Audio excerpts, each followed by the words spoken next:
Afternoon. We are calling the Neighborhood Services and Education Committee to order. Will the clerk please call the roll? Here. Here. Here. Vice Chair Ortiz. Present. Chair David. Here.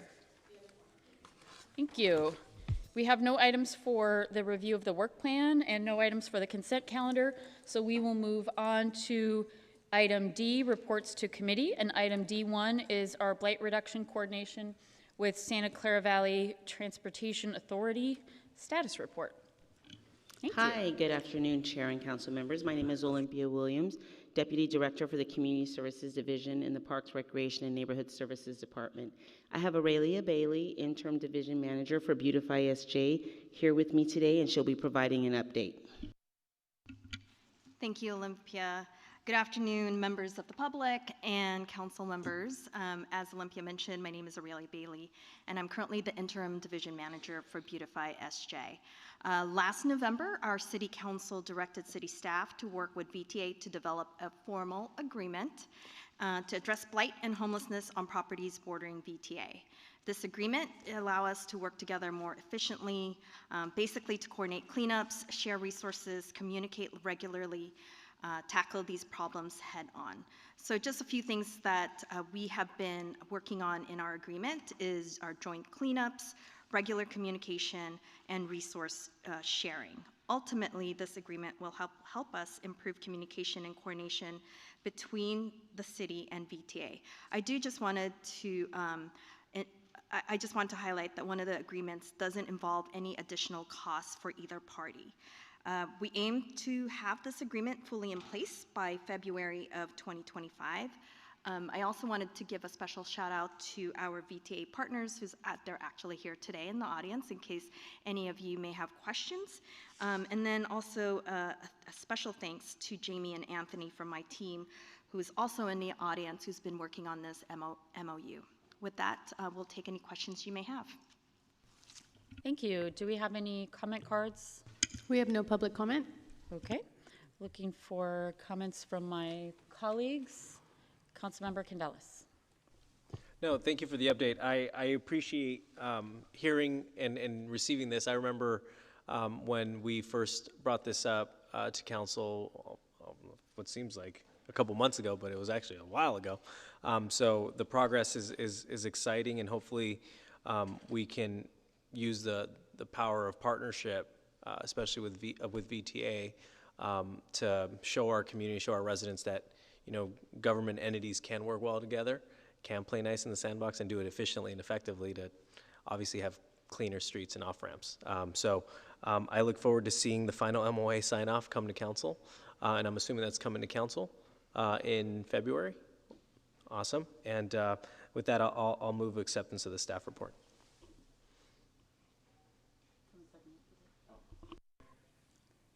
Councilmember Ortiz.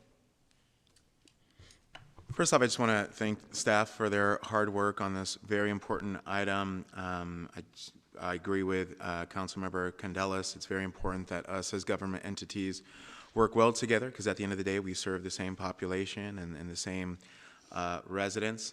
In my district, it's always a little frustrating when I'm trying to address some blight or some weeds or something like that, and then I find out it's not city property, or it's not just VTA, but it's PG&E property or something like this.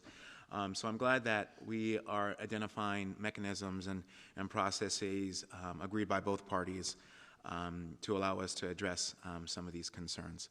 I wanted to ask, in some situations, I do see, like on VTA property or any other government entity's property, like weeds that grow too long, or other things like plantation blight, I guess I'll call it. Do those issues, are they constituted in this agreement to be addressed? Yes, we did add vegetation management into our MOU. All right, that is wonderful to hear. Well, I'll be keeping my eyes open, and we'll see how this goes. But thank you so much. Anything to improve the beautification of our districts is always welcomed. Thank you. Thank you. Councilmember Dewan. Thank you, Chair. Thank you for staff for doing a great work, because I've seen the blight has been reduced. The citizen, at least in District 7, was getting back to me that they appreciate it, that both Beautify San Jose and VTA area, by having this collaboration, cleaning up and communication, and meeting to see the outcome. I think it's a great step toward keeping our city clean and safe. Thank you. Thank you. Aurelia, I heard you say there are some parts of the MOU that aren't a cost issue. Does that mean there are some parts of the MOU that do spell out costs and who covers what? Yeah, at this point in time, there are no costs. So that's one of the things that we added. We actually have in the agreement that there's no cost for either party. Okay. We're just leveraging resources. Okay, so we're just leveraging existing resources. Yeah. And will this be on any VTA property? So it could be bus stops, it could be light rail, right-of-way, other property that VTA owns within the city of San Jose? Yeah, I think this agreement, what we'll do is it makes it more of a coordinated effort. And so we're now going to be meeting with them. I know my team has been meeting with them, especially with Gretchen on a regular basis. And so this just makes it more formal. And then prioritizing what those hotspots are and ensuring that we do have direct communication and constant communication with VTA. Okay, so is this more a clarification of lines of communication and who to connect with on each side of in each governmental entity, or does it spell out responsibilities and expectations for not just vegetation management, but if there's a homeless encampment on a light rail right-of-way, for example? That's correct, Councilmember. This agreement will include both roles and responsibilities, our lines of communication to make sure the appropriate staff at both organizations are able to easily communicate with each other and really focus on addressing blight. Think of dumping, litter, trash, vegetation management, and also looking at our resources as we address homeless encampments. Okay, and so will encampments and like large illegal dumping, like mattresses and stuff like that, is that stuff that will be handled by the city of San Jose on their property? So it'll be handled by both. Let's take, for example, let's say there's a piece of remnant property that VTA may have, and it's in the city of San Jose on VTA. We'll utilize our resources that we can both coordinate and help each other, because what we find is that oftentimes VTA may clean up and then it just moves over 5 feet into the city jurisdiction. We clean up and then it moves back to VTA so we can better control and manage those areas. Okay, thank you. Appreciate that. Go ahead. Yeah, and if I could add, if you recall on the Monterey corridor, it was highly encamped and a lot of blight, a lot of litter. And so the team reached out and we worked out an arrangement in an MOU with Union Pacific. And so we're really taking that model and letting that drive serve as kind of the framework for this conversation. And as you see on Monterey, I think there's some significant, drastic improvement, right? Right. So similarly, we want to bring the same thing with this VTA agreement. Okay, great. Thank you so much. Really appreciate it. And thank you for coming, VTA staff. Really appreciate you being here today. All right, with that, we'll vote on the verbal report. And that passes unanimously. We can move on to item D2, our ActivateSJ Strategic Plan Status Report. We have John and Andrea.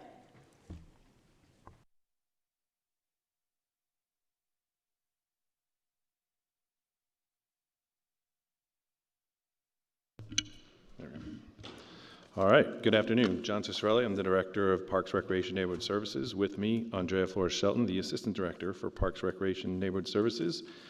We're here to talk to you today about our 20-year strategic plan for Parks, Recreation, Neighborhood Services.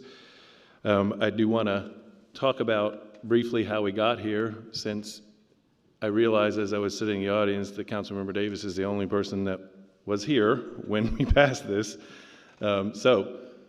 There we go. So this was approved by council in December of 2019. And that's important to remember because 3 months later, we entered a pandemic. And so we were sort of ready to go, and then in Parks and Recreation in particular, more than any other department, we had to pivot and move many of our employees into other lines of business, including a county-wide food distribution system, the largest ever seen in this county. When we started being able to open community centers again, but schools weren't open, we ran learning pods so that kids could learn remotely, and we had to staff those. We had a lot of staff in a very large homeless shelter that was at the convention center as well. Among many other things, even pounding the pavement during the census, which occurred during the pandemic, and we're trying to get everybody counted. So a lot turned our attention, but despite that, we were able to still make progress in a lot of areas on this strategic plan. And this plan is really about our principles and how we operate. And this was developed through a process with the community, thousands of people in the community. And these 5 guiding principles, stewardship, nature, equity, and access, identity, and public life, were what we heard from the community. So we used that as the basis to then form a work plan to benchmark ourselves against. And so here today, we're here to report to you sort of what we've been doing and where we're going with this plan. So when it comes to stewardship, each of these guiding principles, each of these 5 guiding principles have a definition. Stewardship, we take care of what we have and invest for the future. And we're going to be talking more with you about that very guiding principle in February when we have a study session with you on how park maintenance is funded, how park infrastructure and construction is funded, and how we divide up these scarce resources across our city. So we'll dig into that more in a couple months with you all. Nature, we protect, preserve, and promote natural areas for all people. Equity and access, we embrace people of all ages, cultures, and abilities. Identity, we aim to be a premier parks, recreation, neighborhood services system. And public life, and this is we promote community spaces for a safe, fun, and healthy San Jose. In our vision, the first 4, stewardship, nature, equity, access, and identity, all flow to public life. You're trying to create this great form of public life, the community commons, the things that we often talk about. And that's our goal, and that's our vision. So we're gonna just touch on each of those categories real quick and just give you a few. If you look at the memo, there's certainly more detail if you want to get into it. We'll just grab some highlights here. So on the principle of stewardship, we created our park maintenance standards and made sure that these things would fit our model, our resources better. A good example of that in our park service delivery model would be centralizing mowing. Some of you have been around a bit, have heard us not too distant past talk about, well, the grass was getting long in the spring because some mowers broke down. Centralizing mowers, in the past we would have the mowers, they were distributed by park district. By centralizing it, when we weren't centralizing, I should say, the park district, if they had a breakdown, they would suffer. And we didn't have a good system of shifting. And so by centralizing it, that means even if one area were to break down, everybody's still going to get attention. We focus on partnerships in our stewardship. We can't do it alone, that's for sure. And I want to shout out to a few of our folks, like in our Neighborhood Center Partnership Program, you're going to hear about after this. But big groups like the Boys and Girl Club, South Valley YMCA, Catholic Charities, and then smaller groups like Chopsticks Alley work with us to do these work out of our community centers that we're not generally staffing because we can't staff them all. There are a few situations where we have hybrid, like in District 7 at the VACC. That's our staff and partners. We, of course, have our San Jose Parks Foundation, the Happy Hollow Foundation, the San Jose Conservation Corps has been a great partner. And that relationship really was strengthened by the pandemic. We grew much closer together and even created a pipeline from that work into city jobs, which a few dozen folks have made that transition and now have gone from Conservation Corps, which specifically targets young people in underserved areas, and this was the pathway into a quality city job, so we're very proud of that as well. Next up is nature. Where did I put that? There we go. So, in nature, some of the areas we made progress on were in our stormwater management. We have a lot of regulations now about how we manage stormwater. We did a ribbon cutting on a park this morning, and to look at it, you'd think it's mostly concrete and things like that. But as you look closer, you'll realize it's designed to be penetrable by water. I mean, water can get into the ground, soak into the ground, and take its time getting to the table or find its way eventually down to the bay, but the whole point is catching it and cleaning it basically before it does those things. And so we do a lot of work on green infrastructure with ESD as a partner. You've heard us talk a little bit about this, but we are looking at adding green infrastructure to parks, and this would only be in cases where the green infrastructure would either the park would remain exactly the same, so nothing would be taken away, or improve it. So it can't take away, for example, it can't take away acreage from the park that's being used by the public. But there's lots of opportunity to do that in our park system, so we're able to find plenty of ways to work on that together. We also now have a California-friendly plant landscape standard, so that we're making sure we're planting not only natives, but particularly when you think about trees, we have to think about trees in the long term because they outlive us, and our climate is changing, and so we have to think about what things are going to be like in 50 and 100 years from now. And during this time, for the very first time, we got a dedicated urban forestry budget. It's kind of surprising that a Parks and Rec department wouldn't have an arborist, but we didn't, and we do now. We're very grateful, and we work very closely with our friends in the Department of Transportation. So basically, we take care of all the trees in the park system, and DOT takes care of all the trees basically in the streetscape, right? So in your medians, along sidewalks, and things like that. And of course, pollinator promotion, which is a great piece of work that we've been focused on. We even have an internal working group to really look at where are the right areas, where are migration routes, where are butterfly migration routes going to be, so that you're capturing and providing opportunities for these animals to do their job, which is to pollinate and make sure that everything else around us continues to grow. And then equity and access. So we've incorporated the use of the Healthy Places Index, and for those who might not be familiar, this looks at a variety of outcomes in a given census tract, anything from income to education, health, safety, all of these things are in this index, and then we're able to overlay that on the city.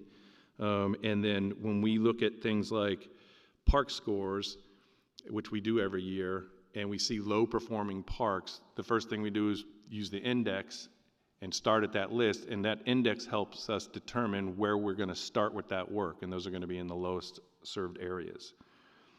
We have Project Hope, many of you are familiar with this, in 9 different communities in priority areas in our city. I think when we started this, we had 3, so we've added 6 since then. We've also signed on to the 10-minute walk goal. That's through the Trust for Public Land. That's the idea that you create green space that the public has access to that's no more than a 10-minute walk from where they live.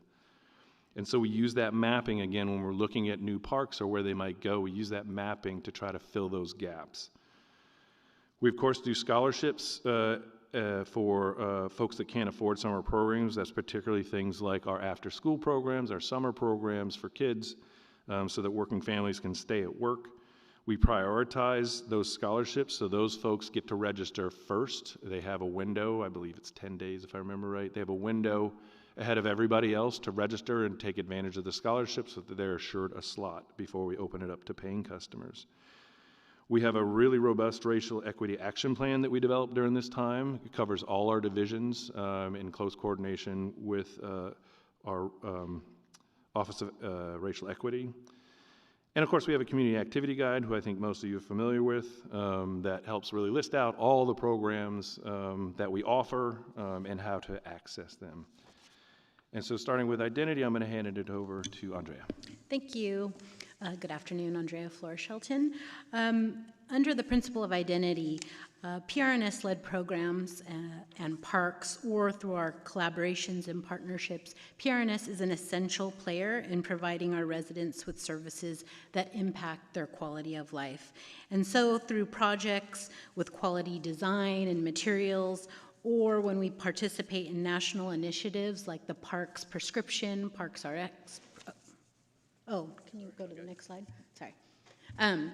So national initiatives that we participate in, like Parks RX or the Age Friendly Initiative, what we're doing is we're striving to create and protect the strong identity of either our unique neighborhoods or the city as a whole.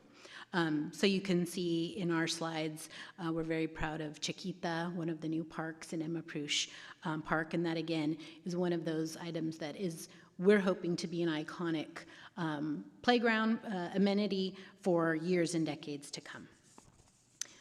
Next, under the principle of public life, I do want to call out, you're all very familiar with Viva Calle, and we will be celebrating 10 years of Viva Calle, if you can believe it, in the city. Yes, Angel, it's been that long.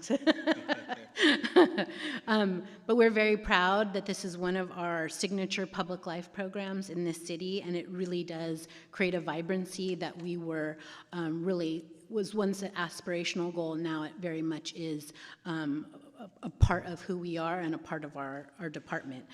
We also have our vibrant Viva Parks programs that go throughout the city. And it really is embedded in the community and the neighborhoods, and it's a way for community to get involved in their public parks, and again, those sort of civic commons and civic spaces. We also, many of you council members were very much involved in sort of our transition from the Neighborhood Commission to our new neighborhood engagement model. So over the next 5 years, as ActivateSJ continues to roll out, we're very excited about how the neighborhood engagement model will help to continue to flourish our over 190 neighborhood associations, as well as our 18 priority neighborhoods, which includes our 9 Project Hope areas. And through our neighborhood engagement strategies, again, from a public life perspective, this is where our cleaning up our city focus area is applied, and what we're doing is we're actively engaging our residents in problem solving. So we had our second annual neighborhood conference, and I am pleased to let you know that our quarterly forum is coming up on January 25th. And so again, this is about how we take our residents and give them a voice in creating that public, that quality of life and a strong public life presence that they want in our city. So what's next? Again, the next 5 years, we do come back to this committee on an annual basis, and we'll be updating sort of our reporting format so you can see how we're achieving our milestones and our benchmarks that we set out in the ActivateSJ plan. But we also need to be mindful of the fiscal constraints that are ahead of us that may impact our ability, but we will always be mindful and using our efficient models of getting to success.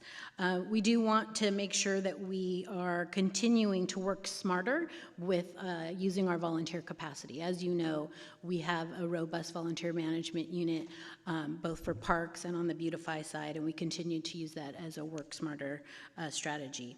We'll also be integrating the Children and Youth Master Plan into the department's youth services strategy over the next couple years. And then finally, again, pursuing sustainable funding through a potential ballot measure. This is a key to maintaining our operations, our park maintenance, and really being able to hit those key milestones and success metrics that we will be carving out for ourselves. So with that, we end, and happy to answer any questions. Thank you. Is there any public comment on this item? We have no public comment. Okay. Turning back to my council colleagues. Does anyone have any questions? Councilmember Ortiz. First, thank you both for the presentation. Really appreciate being able to look at all the different facets of PRNS and the great work that you do in like kind of like one area, and review all the work and the strategy and thought that has been put into this very important work. I have a few questions. I think you answered my first one when I read seeking sustainable funding for PRNS. So that's through a potential bond measure that we've been talking about. That's correct, and we'll get into that in a couple months when we do that study session. Sounds good. I also read here that, I guess before I joined the council in 2021, there was park maintenance standards that was, I guess, revised. Could you speak to a little bit about what those standards are, just what quality of a park, or what does that entail? Yeah, so it involves things like timelines or deadlines, how often certain work should be done, what should be checked, what is considered passing and not passing and then should be reported to be repaired, how tall should the turf be when it's just informal turf, which is just anybody can use it, versus a sports field, right? They have two different standards. So it's sort of across the board. Even now that we have for the trees, the arborist, sorry. I don't know why I forgot that. Now that we have an arborist, now we're getting standards for tree trimming, right? And making sure that things are getting on a schedule, and we know every, 8 years you got to come back and trim this tree, right? So it's those kind of guidelines so that we know how to do it and when it should be done. Part of the issue, of course, as you know, is we're not always resourced to do all of it on time. Could we find that on your guys' website, the park standards? The standards? No, that's an internal document. We can share it with you if you're interested. That'd be great. Yeah. I'd love to take a look at it. Also, really appreciate the work being done on neighborhood centers, and I've worked with Angel and Andrea on several projects, whether it's the Allen Rock Youth Center or, which I know is getting worked out right now, as well as the Capitol Park Neighborhood Center. I think we're going to get New Hope for Youth some access into that center so they could provide services to maybe some gang-impacted youth in that area. I wanted to ask, do we have any neighborhood centers that I guess aren't being activated right now, just so that we know? Yeah, there are a few, particularly the smaller ones. You know, some of them are quite small. I mean, a few hundred square feet. There's not much to it, so they're not always sort of the most sought after. But in the very next presentation, you're going to hear about what's the process forward. We're going to send out and re-qualify people, so there's going to be an opportunity in this next year for us to get new operators, new nonprofits in there delivering services to the community. So I think you'll get a better detail about that in the very next presentation. Oh, okay. Yeah, I'm just thinking it may be good for council members to know the ones that are in their district, because they may know organizations that. Yeah, we'll be happy to share you with that. Yeah. Okay, wonderful. Really excited about the arborist. You know, I think you know already, John and Andrea, that I've talked about tree planting as a priority for the next 2 years, and definitely want to, I think I have about 4 parks this next year that I'd like to do tree planting events about, and so we're in the process of getting some of those on the calendar. I think we already have one with Hillview. We've been working with your staff on that, so just really want to thank you for your willingness to work in that area. And then workforce development. So the Work to Future program, really happy about that. Glad to see, 475 youth were in the program. 95% of the participants secured placement in the city department. That's great. That's better than a lot of workforce development program numbers. So I think we should be proud of that. And so just a few questions about that. I see placement in city departments. So it's not just PRNS where they're placed. Do they go to other departments, or what does that look like? Thank you, Councilmember. The library is also another placement option, I believe in City Hall. We also place, I don't know if there's other departments, but we work with Work to Future to identify these folks, and then through the intervention program, SJ Works program, then we do sort of these referrals. So it's sort of a complementary program with Work to Future. Great. Have we thought about, I guess, expanding this to other departments? Are we talking with other department heads about maybe finding ways to build pipelines? I mean, we can absolutely do that. Yeah, I'm just trying to think how to connect more opportunity youth to avenues to get here at City Hall, whether it's an internship or a job. Yeah, Councilmember, to that end, so under the Children and Youth Master Plan, what we've done is we've also taken the Work to Future strategy and embedded it along with the libraries, Cradle to Career, and also the Resiliency Core that PRNS does. And you're gonna hear more about this. I believe it's in February, and see a report out on one, how we're weaving those together so that we could tap into economies of scale and make these job opportunities, especially in higher need areas, a lot more accessible to young people. So that work is definitely in progress, and we'll be reporting out on that in February. Wonderful. No, thank you for that. I would also recommend maybe a meeting with Year Up. It's a workforce development program. It's a year-long program, 6 months training, 6 months in the internship. They have a track record of placing their graduates in like eBay, Facebook, Google, all the Fortune 500 companies that we're trying to get our youth into.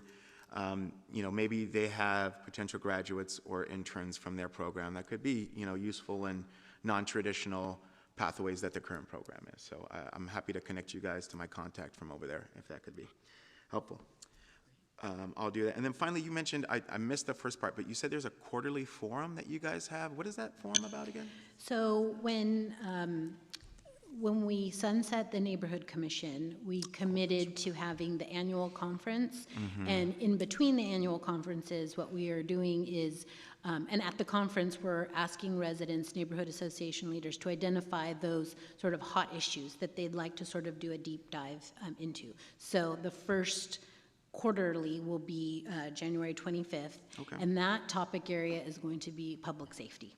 So again, this was themes that came out of the October conference, and then we're responding to that. So that's sort of the engagement model that we're looking at. We had over like 200 folks at the conference, and then we're looking to see how this forum on a regular basis continues to engage and really focus on problem solving. Where will that forum take place?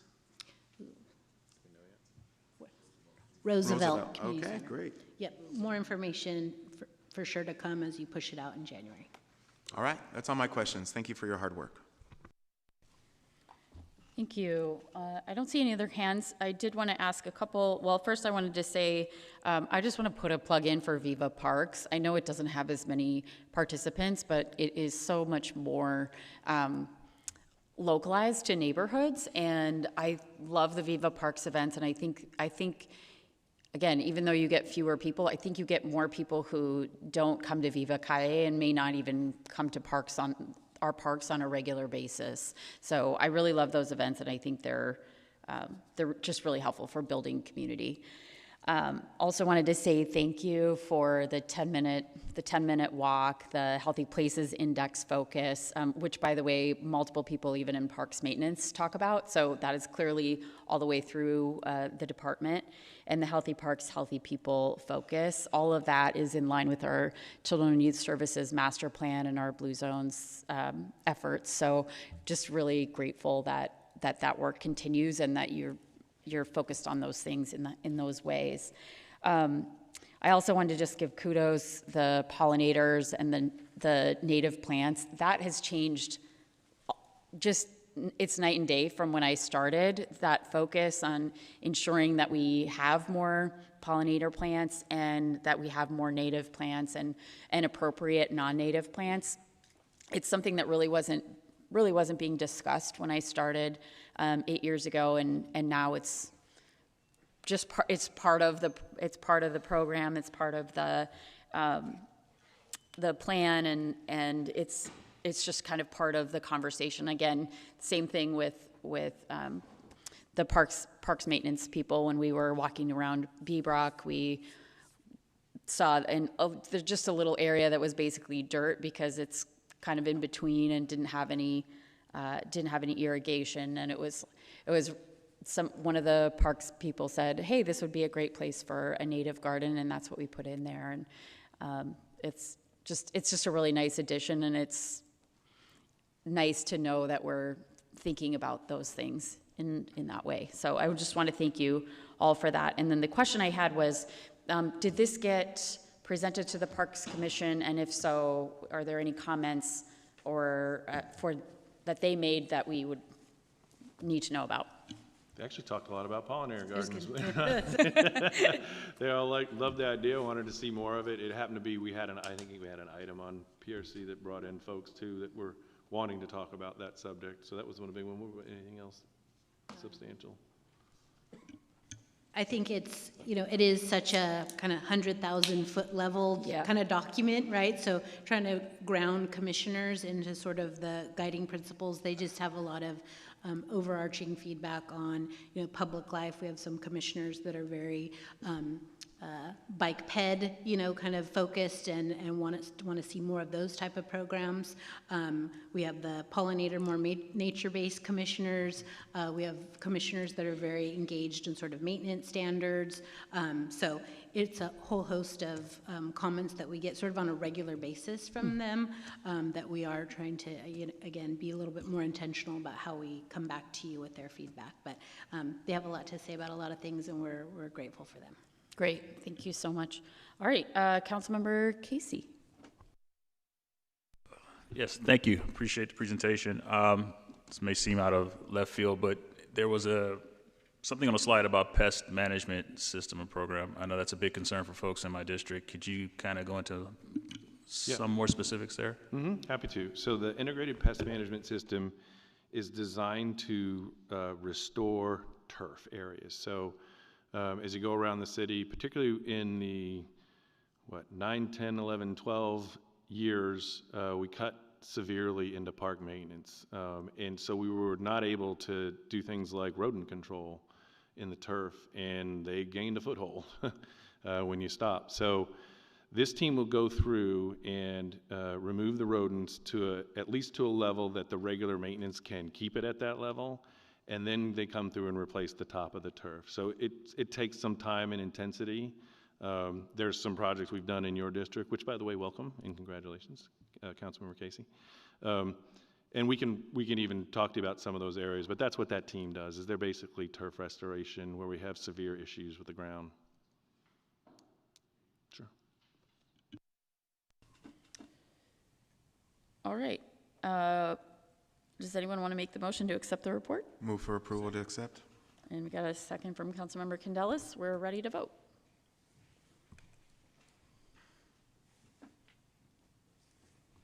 And that motion carries unanimously. So we will move on to item D3, the Neighborhood Center Partner Program Annual Report. I think Pauline.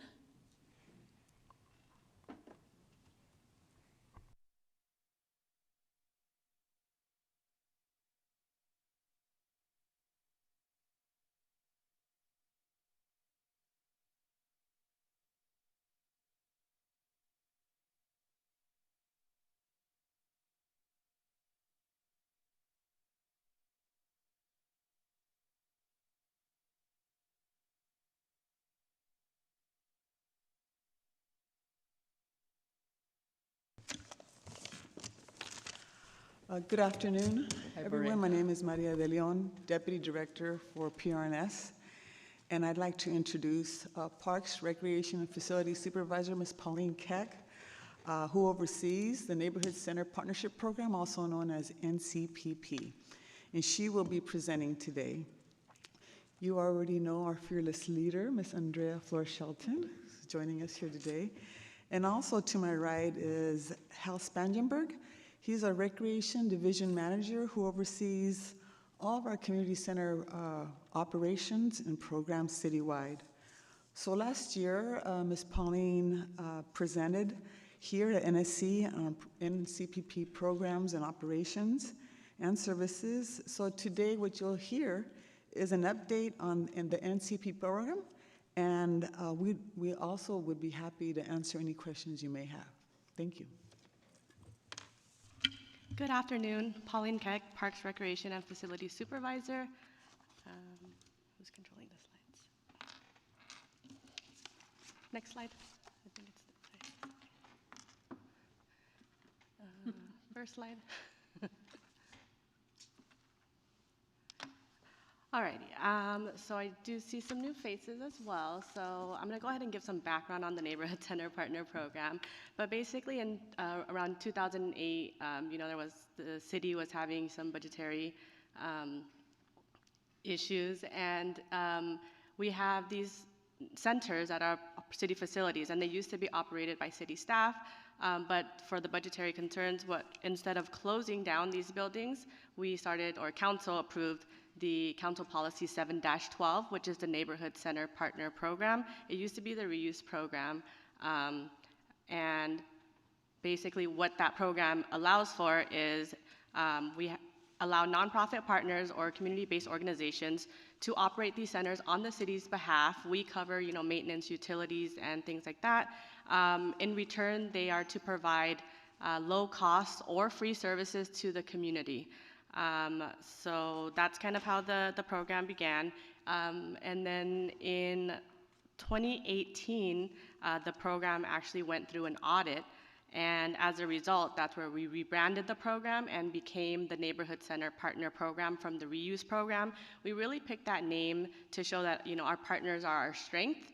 Reuse kind of just sounded like, a little reduce, reuse, recycle. It was kind of like, it's not just reuse. So that's how we became the Neighborhood Center Partner Program. As of today, we have a total of 25 sites in the program.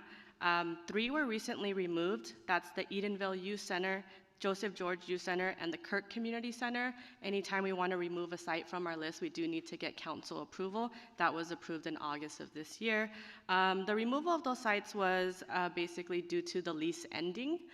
So we just reverted those buildings back to the school districts. For Kirk Community Center, we removed that site from our list because the policy does allow us to remove sites when it becomes advantageous for other department uses. So our Beautify San Jose, Beautify SJ team, that's their headquarters, so they needed more space because they're expanding their operations. During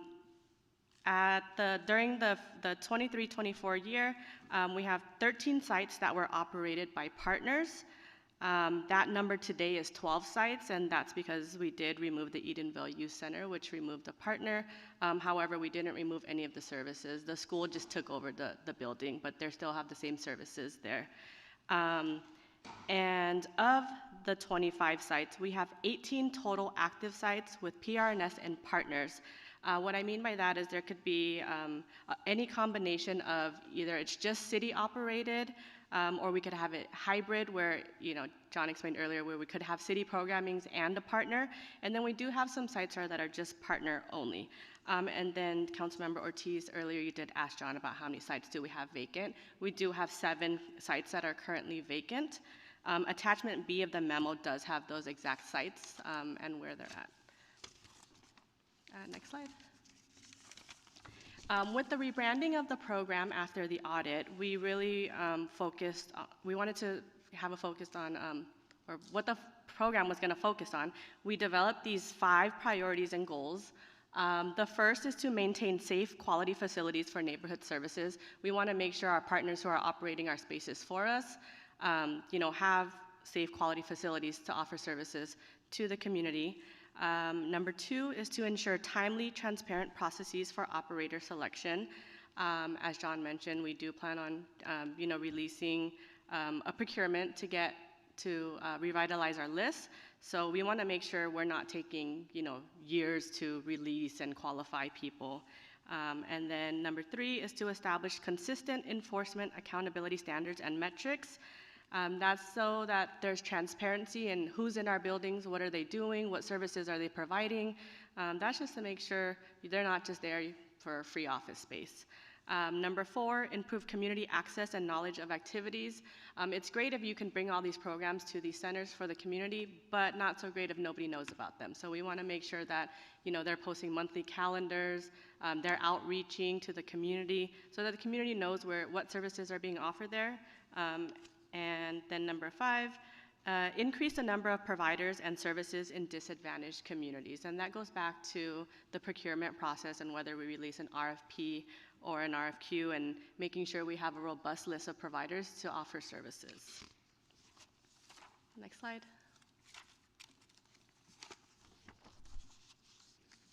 And I'm going to go ahead and give you an audit update. As I mentioned, in 2018, the program was audited, and that audit what came out of the audit was a total of 19 recommendations.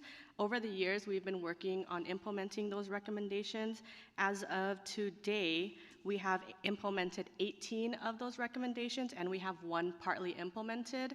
After this report to this committee, we should be able to close out that last recommendation, and that was just to give you a report out on what our partners are doing at the centers and are they meeting their contracted hours or requirements.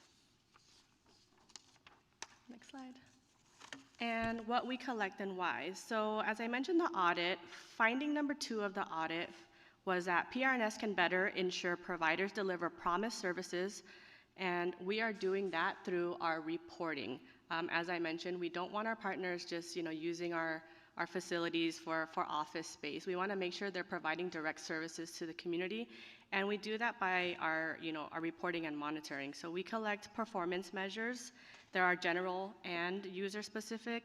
A lot of those can be surveys, satisfaction surveys, asking residents, after you took this class, did you learn something? Just trying to get some of that feedback. We also look for monthly calendars and monthly service hours. And then we do collect a narrative report, a financial report, and then the number of unduplicated participants that they're serving. And with all of this, like I said, it's for accountability, transparency, accessibility, and then to measure the impact of the program. Next slide.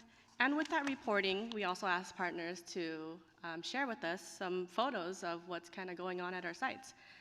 So if you look at I'm going to start from the top left corner. This is at the Vietnamese American Cultural Center. This is our after-school program, and they went on a field trip to the Children's Discovery Museum. To the right of that, the Asian Americans for Community Involvement. This is a digital comics camp out of the Capitol Park Community Center. And then bottom left corner, there's the International Children Assistance Network, also known as ICANN. This is a family engagement. They do have a family resource center also at the Vietnamese American Cultural Center. Bottom right corner is a snapshot of the Boys and Girls Club summer camp over at the Alum Rock Youth Center. Next slide. And then the top left corner is Catholic Charities at the Washington United Youth Center. This is a family fun night. They're doing Zumba, and then they do have some officers there. And then to the right of that, we have the Assyrian American Association. This is their senior social hour over at the Almaden Winery. And then to the bottom left corner, this is our teen program run by the city at the Alum Rock Youth Center. They're playing some Minute to Win It games. And then to the right of that, we had the independent police auditor meet with residents at the Vietnamese American Cultural Center to kind of explain to them what was the role of the independent police auditor. Next slide. And then top left corner, this is the Alviso and Berryessa Teen Centers. This is a welcome back bonfire that they hosted at Santa Cruz Beach. To the right of that, we have the American Youth Shakespeare Rehearsal of King Lear. This is at our Hoagie Park Center. Bottom left corner, we have, this is at our Olander Community Center, Social Vocational Services. They transport adults with special needs for art classes on Fridays there. And then bottom right corner, this is the Vietnamese Voluntary Foundation, also known as VIVO, at the Vietnamese American Cultural Center. This is a community engagement program. Specifically in this photo, they are teaching the youth about the dangers of street drugs like fentanyl. And with that, I'll go into our next steps for our program. So we do want to refresh the qualified pool of service providers to maximize utilization through the NTPP RFQ. We do plan to release that in 2025. And then other than that, we also do plan to release a request for proposals for the operation of the Gardner Community Center, utilizing approximately $1 million from the Google Development Agreement. And then lastly, we are looking to review and align direct service hours requirement for the neighborhood centers. What I mean by that is for some of our centers, it might be a 16,000 square foot building, and then another center might just be, a 500 square foot room. But right now, the way that our contracts are written is that we have the same requirements for both buildings. And some of our partners are struggling to meet their hours requirement. So we want to take a look at what we're requiring of our partners and see is there an approach that we can take to tailor it to the size of the site. And with that, that concludes the presentation, and we are available for questions. Thank you. Do we have any comments from the public? We have no public comment. Okay, Councilmember Candelas. No, thank you, staff, for your report and the update. I know the program formerly known as the reuse program is critical to us delivering services, direct services to our community, whether it's through us or through contractors. And part of the question I have pertains to the refresh of the qualified pool of service providers. So does that mean if we get a refresh list of folks, I mean, what's the process to be able to swap out or terminate a contract with somebody if they're not delivering on that commitment or the contractual obligation for services? And what's the time frame, and have we done that? Yes, so we do have contracts with each partner, and our partner has a scope of services that they're supposed to provide. If they're not meeting their contract requirements, then we can put them on an improvement plan. And what that looks like, and that could be anywhere 30, 60, 90 days. And we'll meet with a partner, try to figure out what's going on. Part of our reporting is that a lot of the times there is a reason why they aren't meeting their contract requirements. And that could be a lot of things, whether they lost a grant, they're going through a rebranding, something happened. So that's why we do collect the narrative report. Sometimes just the numbers don't show everything that's going on. So if they're not meeting their contract requirement, we do try to meet with them to see how we can mitigate what's going on. If we can't, then, there's a lot of steps that we do take before we just, remove somebody. But our contract does allow us to, at our discretion, with a 90-day notice. 90 days, that's, okay, so, yeah. And then, but obviously there's time that leads up to it. And so, I mean, part of the concern that I have is, for example, in Meadow Fair with the Cadango, that's a small site. That's probably one of the smaller reuse centers that you gave in your example. Mm-hmm. And so I'm really curious as to when we look at the revisions and the direct service hour requirements that you did mention is, I think part of that we should be able to, I would say offer some hours to community groups given lack of space, even if it's like a room. I don't know if we do that already, because I mean, for example, there's a 230 hour delta between projected and actual hour service provided for services, and I don't know if we can maybe make some of those hours up with availability, because I've heard from residents like, hey, why can't we get a gathering space for our neighborhood meeting? And we used to meet at the Cadango site or the Meadow Fair Community Center back in the day, 10 years ago. And so is that something that we can consider looking at, or is that part of, is there language in the contract currently written that we can do that with certain community groups, or even through my office, for example? Yes, so actually the policy does state for non-exclusive use of the space. So the city does have first priority on any usage of the space, then our partners, and then we, all buildings are actually a part of our facility reservations program. So, and the public can use it. So people can rent it, and then nonprofits can use it either for meetings, council offices can use it for meetings as well. It's just based off of available space. So that is an option already. Yeah. What I would add to that is the way 7-12 is written, subject to availability, and if it's coordinated with the provider, we in fact encourage the community to work with the provider to get free access to space in exchange for service, especially if it's a public service, a community use, right? Because the last thing we want to do is rent out to a neighborhood association. So that is built into the reuse policy. Okay. And so that is an option. Awesome, thank you. And now I thank you, Angel, for that. So now let's see. I got a hypothetical, and I hate hypotheticals, but I'm gonna offer this hypothetical to you all. What if the nonprofit provider, pushes back and, is resistant to folks using their public space in the evenings for a meeting, which is what is happening? So it's not hypothetical. Yeah. I don't think we encounter that a lot. If it does, it should definitely come our way because then we do reference their contract does say non-exclusive use. I think specifically when you're talking about metal fair, the tricky thing is that there have been inquiries to use it, but it is set up as a preschool and it's licensed preschool. So everything that we have there is going to be like preschool sized chairs, preschool restrooms. So sometimes people will want to use the space for a meeting and we'll tell them, we don't have the correct type of furniture you want to use, but if you want to use the preschool chairs, that's totally up to you. And then they decide that's something that it just wasn't a fit for them. So it really just depends on the space. But anytime there is a conflict with a partner not wanting to offer it up, we just reference back to the contract.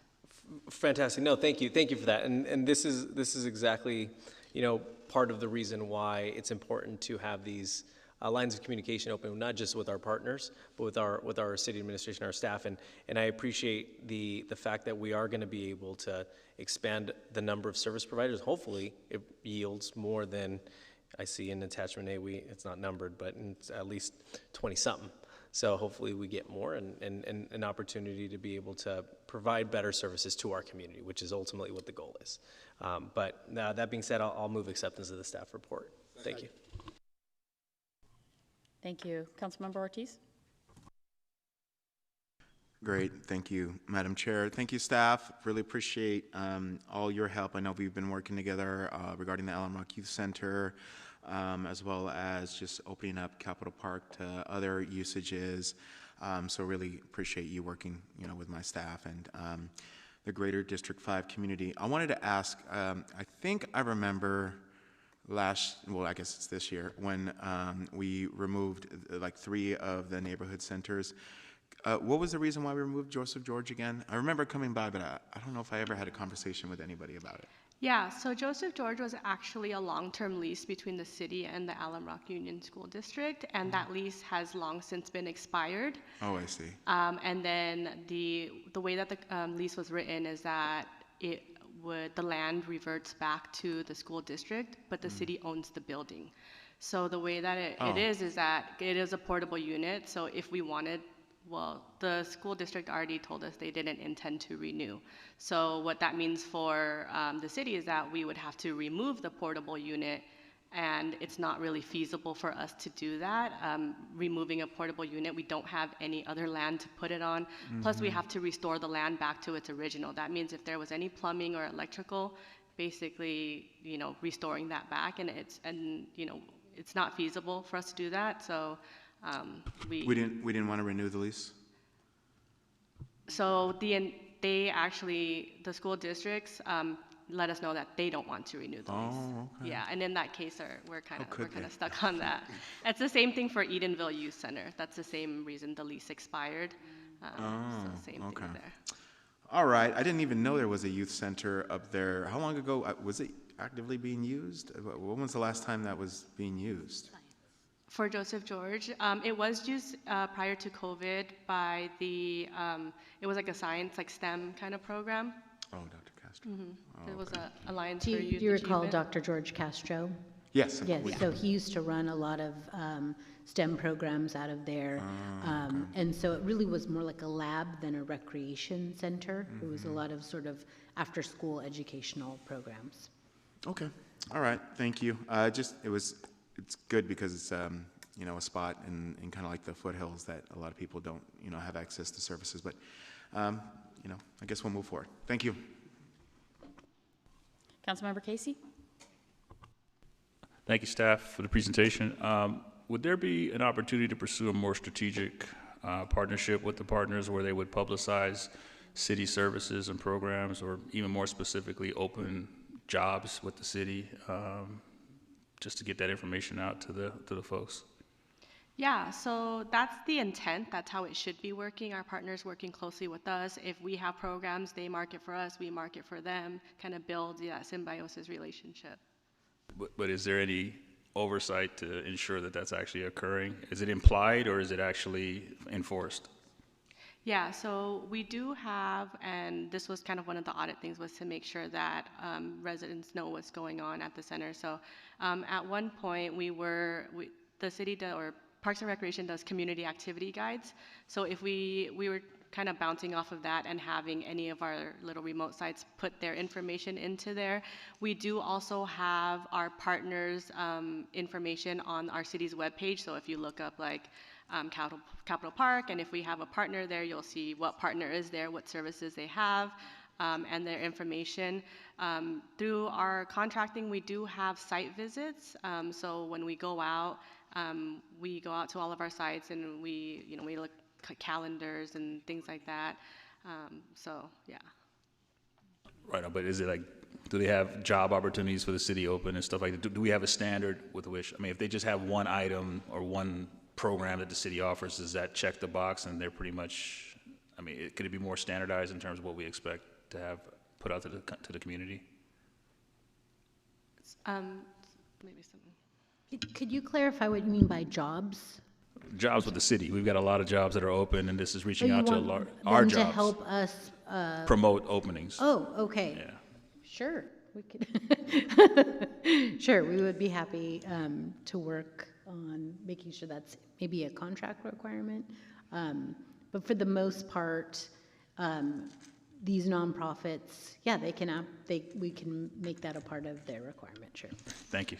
I think what also, sir, is that especially you see that right before summer where we're trying to promote our summer hiring for our rec leaders and our lifeguards, you see a little bit more collaboration then for that.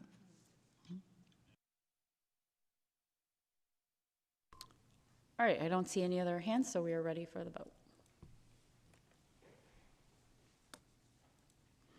And that passes unanimously. So we will move on to item 4. This is the Animal Care and Services Annual Report. Public Works Director Matt Lesh. Feels like deja vu all over again. I know. It's like 4 times we've talked. We just talked about the audit report, and so.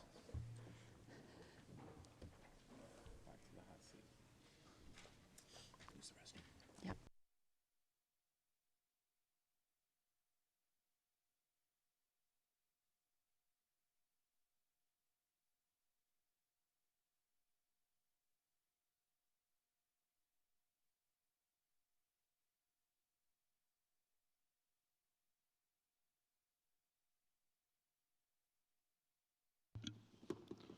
Good afternoon. I am Matt Lesh. I am the Director of Public Works. With me is Dr. Elizabeth Cather and Elevate You, Kiska Icard, as well as in Shelter Operations. We're here to present the annual report for the fiscal year 23-24. To your point, Chair Davis, we were at Council a couple weeks ago. We were also at NSC last month about the audit of animal care and services, which was focused on 9 particular areas of focus. This is specifically to the performance of the shelter and the animals in our community that we have to share with you today from last fiscal year, from June 30th, 2023 to June 30th, 2024. And there we go.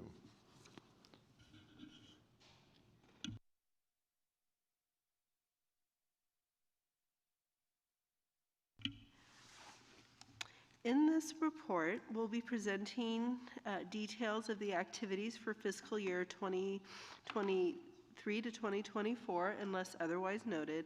Over the past year, we've attempted to implement a story-based strategy to our communications and emphasizing customer service by being responsive to social media comments and direct messages. We built new web pages that made finding our pets and our services and information easier. We launched a Most Overlooked Dogs page, and in this current fiscal year have also launched a Most Overlooked Cats page. And here are just a few animals who were adopted from ACS recently, and many of them were long-term residents. As we get into the data, you'll see the numbers of animals we've received in the last fiscal year. are over 13,000 animals. A majority of these animals are underage kittens, and then we have cats and dogs. But we also take in wildlife, domestic birds, snakes, sometimes pigs, and turtles are just some of the animals in need who arrive at our doors. We also do a large amount of owner redemptions. Last year it was over 1,200 owners, frantic owners most of the time, who found their lost pets at ACS. So these are just a couple of examples of the two ladies on the bottom left who found very relieved to find their animals at ACS. These animals on this slide are helping to tell the story of the 4,666 animals who were adopted from ACS. Beaker and Bunsen were a pair of bonded rabbits. Henry, Chip, Papaya, Amelia, and Arrow are some great ambassadors for our adoption program. We have had an amazing response from the community for fostering animals. Emma, who is a pitty, who was a foster fall, I call. She came to us as a very sweet stray dog, and she had masses on her, and she needed a dental as well as to be spayed. She went to a foster home, medical scheduled, and performed her surgeries, and she recovered back at her foster home. Emma adjusted very well to her temporary situation and family, and lived well with a family of cats, and she was officially adopted.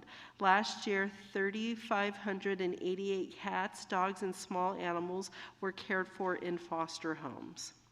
We also had 3,277 animals who were accepted by rescue groups or shelter as transfers.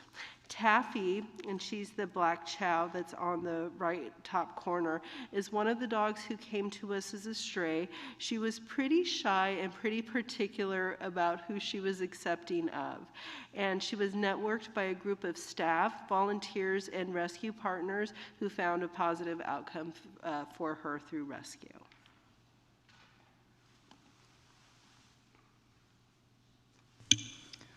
So over the fiscal year 23-24, we performed 6,225 surgical procedures. The majority of these were routine spay and neuter surgeries. However, we also capture information of non-spay neuter surgeries that the medical team is devoted to providing to the animals in our care. That includes a variety of things from jaw fracture repairs, limb amputations, the occasional, when we have the capacity of doing some orthopedic work to try to salvage a limb, especially on cats. Includes cherry eyes, dental procedures, mass removals, tail amputations, digit amputations.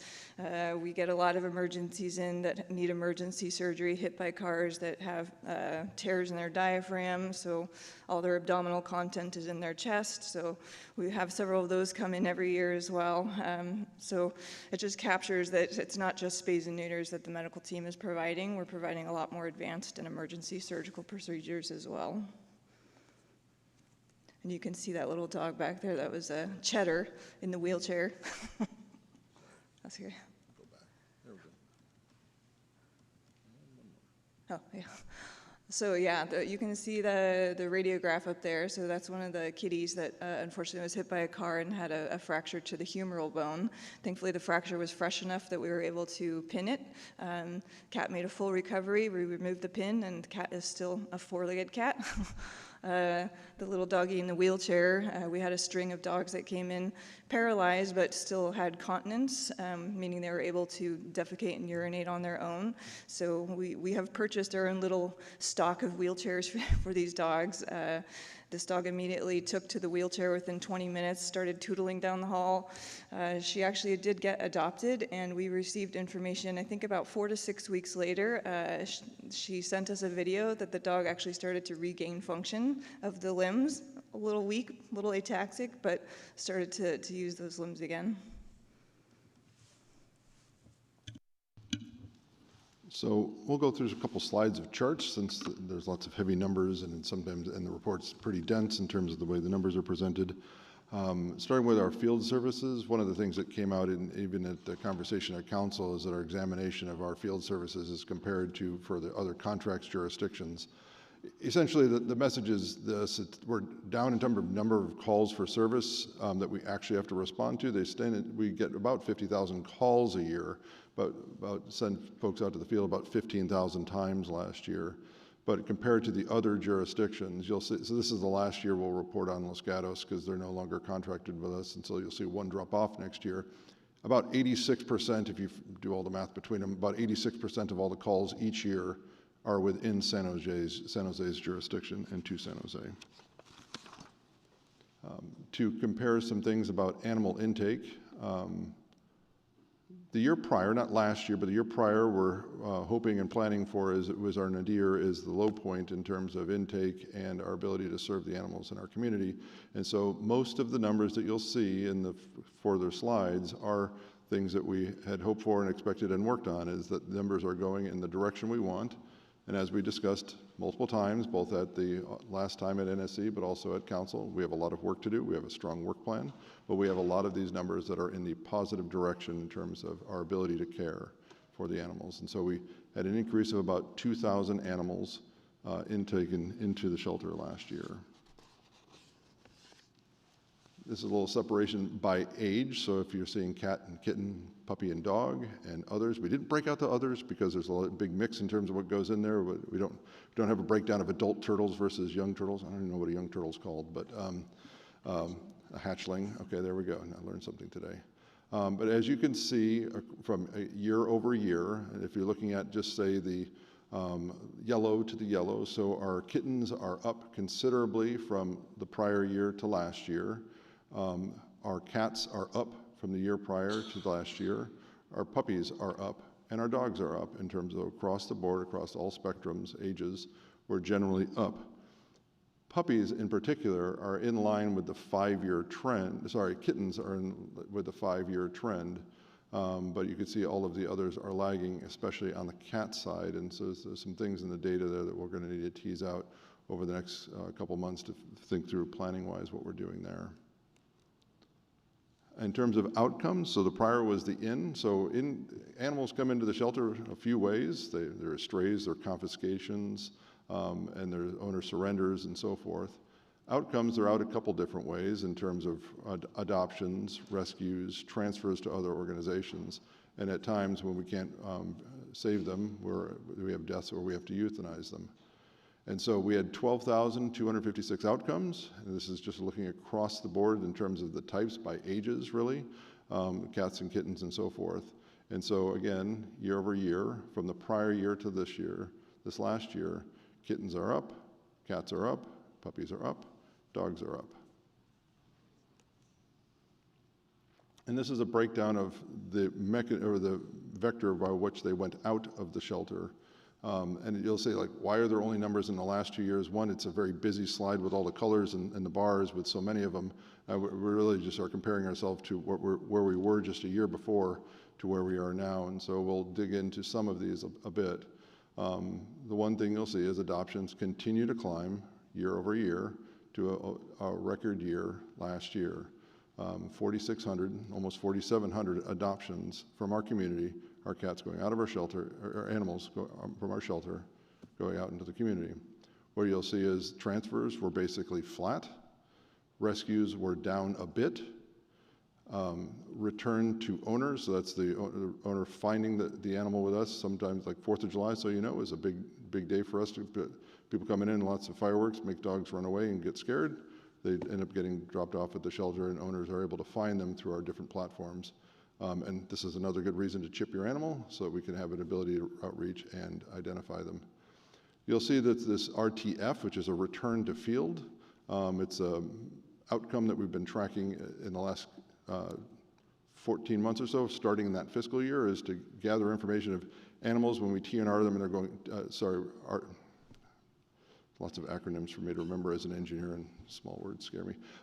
So these trap, neuter, and return numbers, we're tracking them here, whereas before there was not a separation of outcome called for. And so this is an easier way for us to track and to see our performance. We'll want to see that RTF number go considerably up in this next coming year. And euthanasias were up a bit, and animals were up a bit as well. And so I'd like to have Dr. Cather and Kiska talk about the deaths in euthanasia and some of the things we're seeing in the conditions of the animals and some of the causes that might be underlying some of the death and euthanasia at our shelter. Sure. So I don't know if there's already the slide about, but even in the audit, it showed the massive increase in the amount of animals coming into our facility that are deemed as UU, untreatable, unmanageable. So these are animals with severe medical or behavioral issues. The numbers seem to skyrocket this last fiscal year. Obviously, that affects the medical department in particular when it's medical cases. And so just inherently you're going to expect to see more lives lost, whether they died or they were euthanized. With that sort of population coming in. The cats, I know, have been a big focus of the cats that are dying in the shelter. So when we look at the actual cats that have died as belonging to SJAX, it's 491 total. But you have to kind of break that data down because the narrative is that those all died at our facility in their cage. When we look at how many actually died at vet, which means these are cats and kittens that died at MedVet, which is our emergency partner, and you take in the cats and kittens that died en route. So these are officers that have picked it up out in the streets and are either bringing it to the shelter or bringing it to MedVet, and sadly by the time they arrive, that cat is deceased. The actual number of cats and kittens that died in our facility is 365. Of those, 245 were outcomed as they passed away in their kennel. However, if you go and look about how long those cats had stayed, 109 of those cats were in their kennel for 0 to 1 day. So it shows you, A, how sick they are when they're coming in. B, it also shows you that, and I personally recall because I'm there 5 days a week, is we get a lot of cats that come in over the counter. They're flagged at intake by our staff as being a med severe. They're rushed back to the clinic. By the time they actually make it just down the long hallway to the clinic, the cat has passed away. It still is outcomed as a died in kennel, but without looking at the true nature of each individual case, which it's a lot to look up, so I don't have the time to look up the 109, but I just know working there, a lot of these situations are cats that came in after hours and unfortunately were found passed away the following morning in their kennel. So that's a big chunk of the ones that died in kennel. We also have 84 that succumbed to feline panleukopenia. Our calendar year survival rate is up, so we're at 63% of kittens that have made a full recovery from panleuk this calendar year. I know you like fiscal year. If we look at fiscal year, I have to be honest, I got a lot better tracking the data as I found more time and created a shared document that my vets could help input whenever we diagnosed one. It's about 53% survival for the fiscal year. The other are cats that died either post-op or in surgery. A lot of these are TNR cats. So these are our true TNR cats where they were trapped, brought in that morning, sedated, had surgery. With these feral cats, we have no way to assess their overall health. Obviously, they're feral. We can't take them out and do exams. We don't know what underlying health conditions they may have. So sadly, some of those that pass away either during or right after surgery. There are also, like I said, emergency surgeries that come in. I can personally recall at least 3 that came in that were hit by a car that had various severe injuries that we had to rush straight to surgery, and sadly they passed away on the table. This hits us very hard. We're trying to save these animals, and we don't take these deaths lightly, but it doesn't mean that we're not going to try to rush an animal into surgery if we think that we can save its life.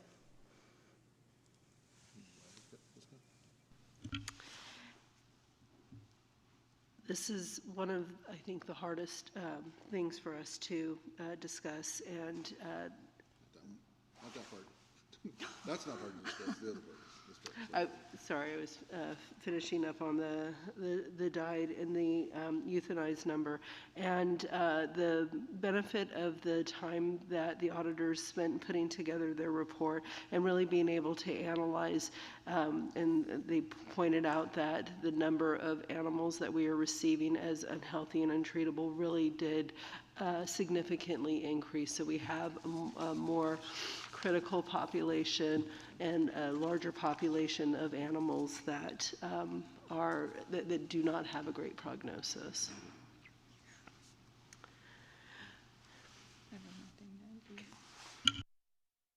Sorry, I have one more statistic that I think is important for this meeting, is that we can calculate, we have the data, so if you separate out, which we discussed with the auditors a lot, and again, I presented here, you have to take in the account of the amount of UU animals that came in.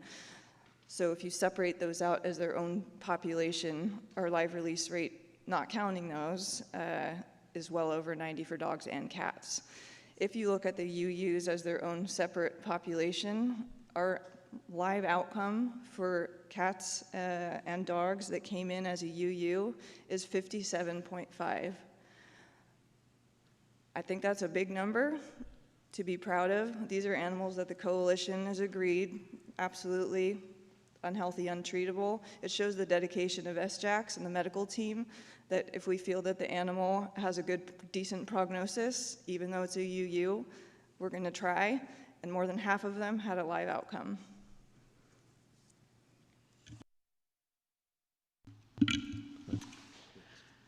The community was so gracious with their support over the past fiscal year. Groups performed donation drives for us, whether it was for food, litter, toys, things that we use at the shelter every single day. We had Girl Scouts and Eagle Scout projects that were delivered. Many people shared our stories on their social media, and some even helped get our message out through unique ways, like dedicating their back window to raise awareness that the shelters are full.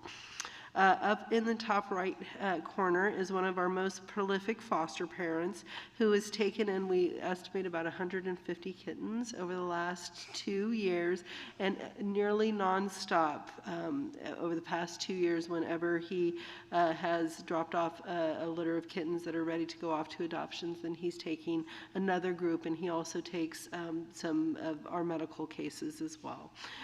Overall, from the community, we received 476,641 in donations, monetary donations for animal care and services.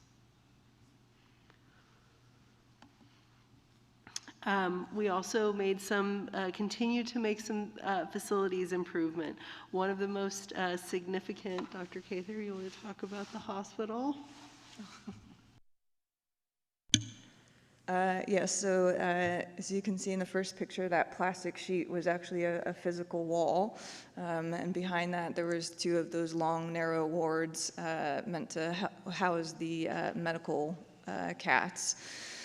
So we inquired about knocking out the wall so that we could actually have these more critically ill cats in the clinic, so that we could have eyes on them and we didn't have to walk out the door, go down the hall, go through another door to keep checking them. So it's made a dramatic change on the level of care that we can provide for a lot of these really sick kitties, some that are on IV fluids. And it's just opened up this space that there's less clutter, less crowding, it's cleaner. And even though we love the expansion, we would love it to be even bigger.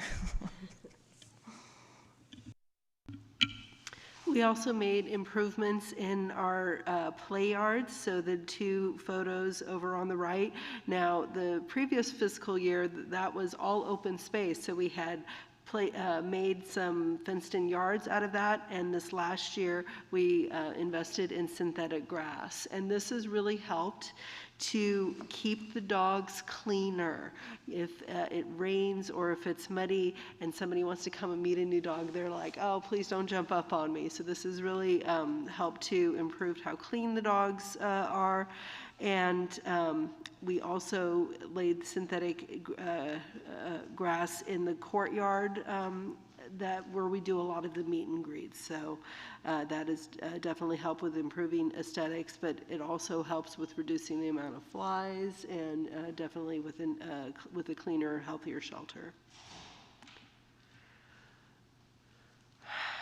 We also installed a large dashboard display so staff and volunteers can always see what our current population is and help gain greater awareness of what our capacity is currently for dogs and cats.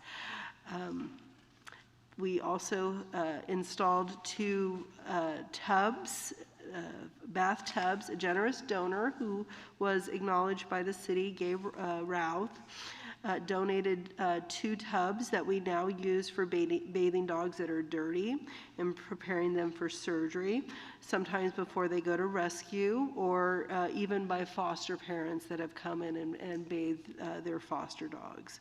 We also enclosed a back area, outdoor area, where we have community cats living. We give them a space away from the constant stream of dogs being walked, and making sure that they're healthy and spayed and neutered. We also upgraded and reconfigured our admin workspaces where we perform a great deal of licensing. Last year, Animal Care and Services brought in over $1.5 million in licensing revenue, and as the cubicles were original to the facility, it was just time that we give our staff some reconfigured workspaces. We also added this elevated bed to our surgical recovery, and we borrowed this idea from one of our shelter partners. And this elevated bed allows dogs to recover, and it saves our staff and volunteers' backs from having to get up off the floor, lift large dogs to go in and out of surgery. And we've also added additional cat portals. So this is that cat that's walking through. This gives the cat the option to have a space away from its litter box where its food and bed is. And nearly every cat in the shelter has this portal, which allows the cats more space and keeps them healthier. So in last year's budget, you authorized a dedicated data person for the shelter. One of the things that we noted for sure is that there is some data integrity and challenges. It was certainly true when being reviewed by Joe's team at the audit that it was really hard to suss out some of the issues with the data, and the systems aren't easy in terms of how to capture data that is accurate and consistent. The database that they used was implemented and then modified and modified and modified and modified. And so luckily we have that person. We had interviews this week, and so hopefully we'll making an offer before the new year, and get. But that doesn't mean that systems are waiting. Many of you have worked with me for a long time. I thrive on data. I make decisions based on what's actually going on. One of the things that's very interesting about Animal Care and Services, with the 13,000 animals, you actually have a vast number, you have a huge array of data that you can study and see where the trends are and see what information. That's just part of the story. The numbers are just numbers, but then, as Dr. Cathers knows, you can look at the actual individual animals too and dig down. And so we've got a multitude of dashboards that are publicly facing. We have many that are internally facing that are much more nuanced. And so we are able to see year-over-year trends, to see which parts and things are changing, and to see, and then if we make modifications to processes or things, to see that and watch that over time in the data. And so we also have lots of mapping components. And some of these have actually won national awards because some of the systems that we've built are built using actually GIS systems that were not necessarily intended for it. When you look at Pet Compass, that's actually a GIS platform that thing's sitting in. And that's won a national award from the GIS manufacturer. And so we have maps where we can see which kennels are occupied and which ones are empty. You can see it graphically, so on intake they can know which place they're taking them and what's going on there. They have dials and dashboards about feedings and cleanings that get changed. And one of the real important things about that middle one is that staff who is then recording the information. So on the big map on the right, you see all the locations where the QR codes are, where the people who are performing tasks, whether it's cleaning or feeding or attending to the animals, they can hit the QR code, take a picture of it, and record what the service that they provided. That's one of the reasons we were able to see, like, is this animal been fed today, or has that track been cleaned, or so forth. But what's important for staff also is because then you can see, because this gets wiped out every day, it goes back down to 0, and then you got to see it growing as the day goes on, the amount of production that they've done in terms of care and feeding and tending to the animals. We also have, on the left, you'll see the map for that's the field services, so they can see calls for service, and they could track that over time. They can go back to see if it's changing, but if particular districts, like zip codes or areas, get more or less calls and so forth and so on.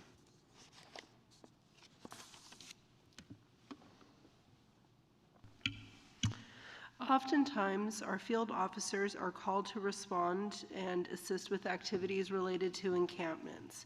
The goal is to always have an animal stay with their owners. For animals without clear ownership, our team will bring the pet back to the shelter and work on reuniting the animals with their owners, provided their animals are well cared for, and we may waive fees. Here are a small number of animals who originated in encampments that we assisted with medical care, spay-neuter services, and basic preventative medicine and food. We also participated, before we go on to the next slide, we had one particular, Kim McIntyre of St. Francis, provided direct service to unhoused members of our community and care for their animals, would go out to encampments and with her, and she would go and trap the cats and check to see if they're spayed or neutered, and then provide services that we then paid for. And so we had a grant connected with her in terms of her organization to go out and serve just the unhoused members of our community with animal services. So that would also hopefully prevent both the overpopulation in those areas, but also to get them good care and services that they might not be able to afford. And here are some additional examples of our community engagement over the past fiscal year. Last September's Clear the Shelters event featured the 49ers Goal Rush cheerleaders in Sharkey. We had some very talented youngsters make bandanas promoting adopting shelter dogs. One of these bandanas, and it's not the one that's shown here, that a youngster did for a dog named Stitch. The Stitch's adopters loved it so much that they have it framed in their house. On the right is a picture of a calendar from one of our pigeon rescue partners, Palomacy, and featured some of our staff with their interaction with the stray pigeon who came in. We also partnered with the San Jose Fire Department, and they leveraged their social media channels to help raise awareness of shelter animals who needed homes.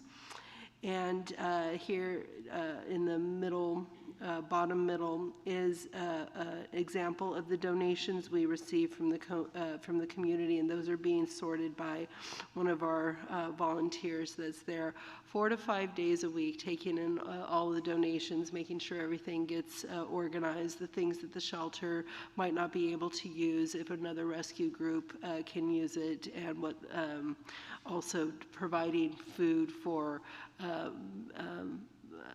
people that aren't able to afford pet food for their animals. They can come to the shelter and we'll provide that for them. And Celeste does a great job of sorting and keeping us organized.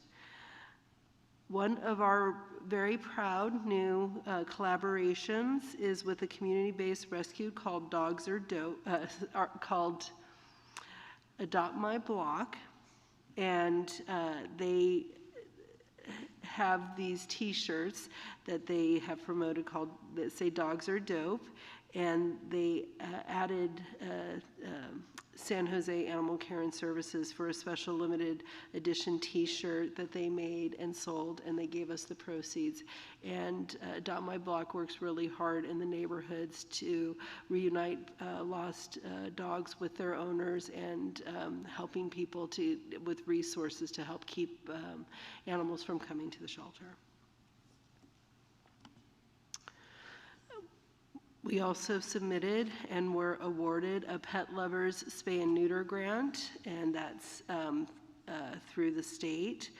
And that's those license plates, that vanity license plates that people can purchase or upgrade when they're doing their vehicle registrations, and part of the proceeds go to the Spay Neuter Fund, which we were able to receive a $35,000 grant from. We participated in the Morgan Hill 4th of July parade.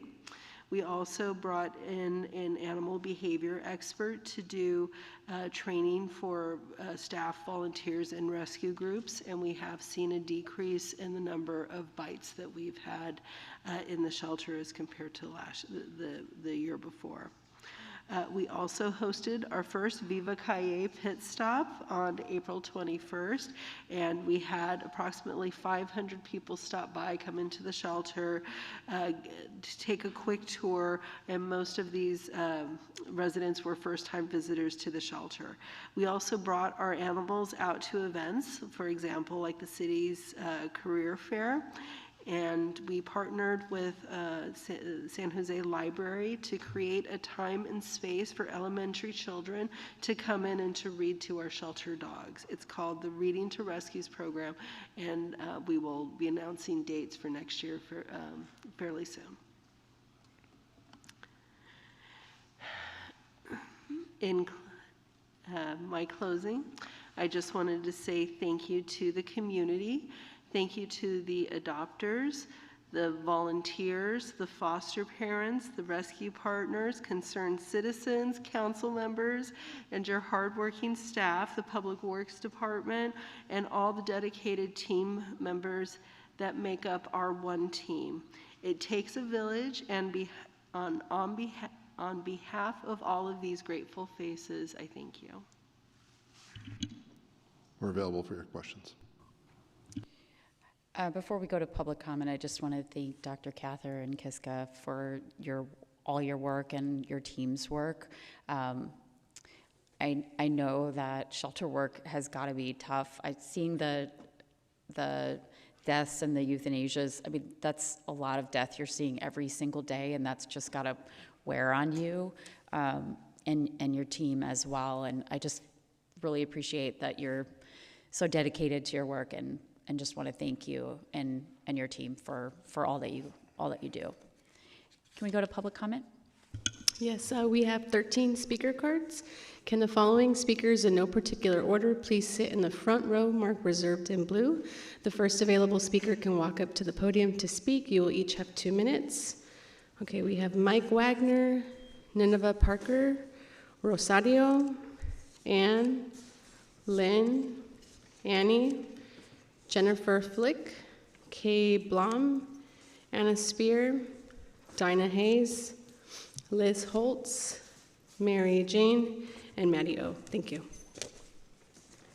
Hi, my name is Mike Wagner. Last year at this same meeting, the ACS Deputy Director admitted that rescues had been affected by he and his staff, and he pledged to re-engage with them in 2024. He clearly failed to do that because cat rescue as a percentage of intake was still stuck in single digits at only 8.3% for the calendar year through November. In March, Director Icard gave everyone here an update and announced that the shelter would perform low-cost public spay and neuter on owned animals in November, and this would run through March. Not only has she not delivered on this promise, but given comments by staff and others, it does not look like this program for the public will begin anytime soon. Instead, we will receive yet another update in May, and the goalposts get moved again. Make no mistake, the audit found that this management team was incompetent and negligent. Their inability to execute on even the most basic tasks is troubling. And yet the city manager has refused to replace a single director or shelter manager. No one has been held accountable. Speaking of directors, please take a look at this video screen behind you of this cat. His name is Bacon. He came into the shelter in mid-February of 23. He was neutered by her medical director on March 1st of 23. She noted his condition as normal. She did not identify anything remarkable about him. She never even requested x-rays. He was available for adoption, believe it or not, walking on 3 legs. And again, your medical director neutered this cat in this condition. Now, I don't know of a single shelter in California that would make such an animal available for adoption. Bacon was pulled by a rescue partner, volunteer named Jennifer Flick. She paid $500 out of her own pocket to get x-rays for the cat. The cat was diagnosed with a broken pelvis and broken femur head. How do you miss this? She took the cat to a veteran South Bay veterinarian who amputated his hind leg. The city manager and her deputy have been aware of case after case of medical neglect going back to as far back as March of 2023 by medical professionals who have informed them, and yet they've done nothing. Not a single director or shelter manager has been replaced. My question is, how much incompetence do you need to see before you make a personnel change? Thank you. Next speaker.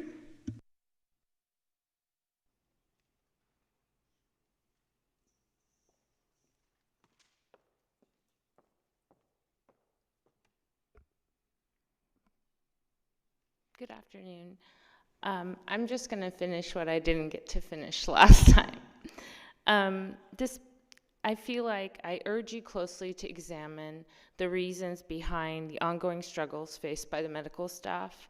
An animal shelter of this size should be managed in the same manner as a vet hospital, an emergency vet hospital, with the focused efforts on developing a dedicated veterinary team capable of handling the anticipated volumes of animals arriving at ACS.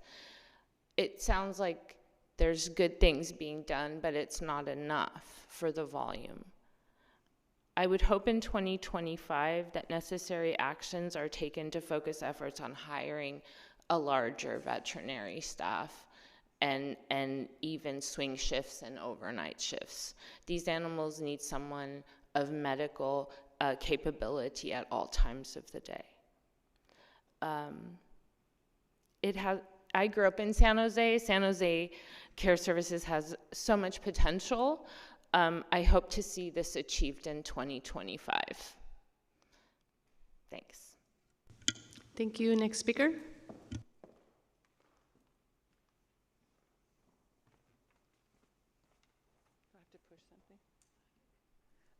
Hi, my name is Andy Shane. I'm a resident of District 5. I've been a volunteer transporter for the group Fetch for the last 4.5 years. What is happening at the San Jose Animal Shelter is a disgrace. For many years, the community has been sounding the alarm at what is happening at the shelter. Finally, the audit confirms what the community has been saying. In your statistics presented in the memorandum, you present sent to foster as an outcome. What happens to these animals that have been sent to foster? I know what happened to one. A 10-month-old husky was found roaming the streets in Southern California. I was the last leg of the transport that brought the dog back to the shelter here. Who follows up on fosters?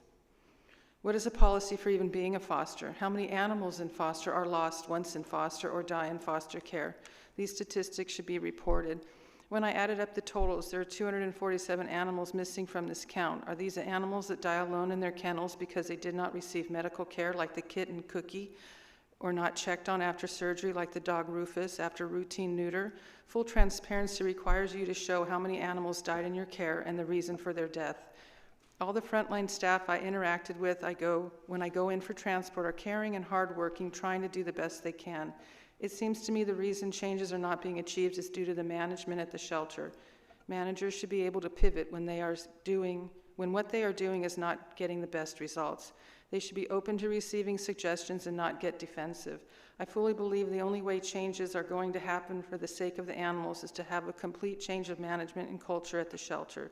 You cannot solve this problem by adopting your way out of it. You need to rebuild your relationship with rescues if you're going to climb out of this problem and do what's right for the animals in your care. They have no voice. We need to be the voice for them and do what's best for them. And please find a way to keep the Doggy Day Out program. It's very beneficial for the dogs in the care to get out of the shelter at least once. Thank you. Thank you. Next speaker.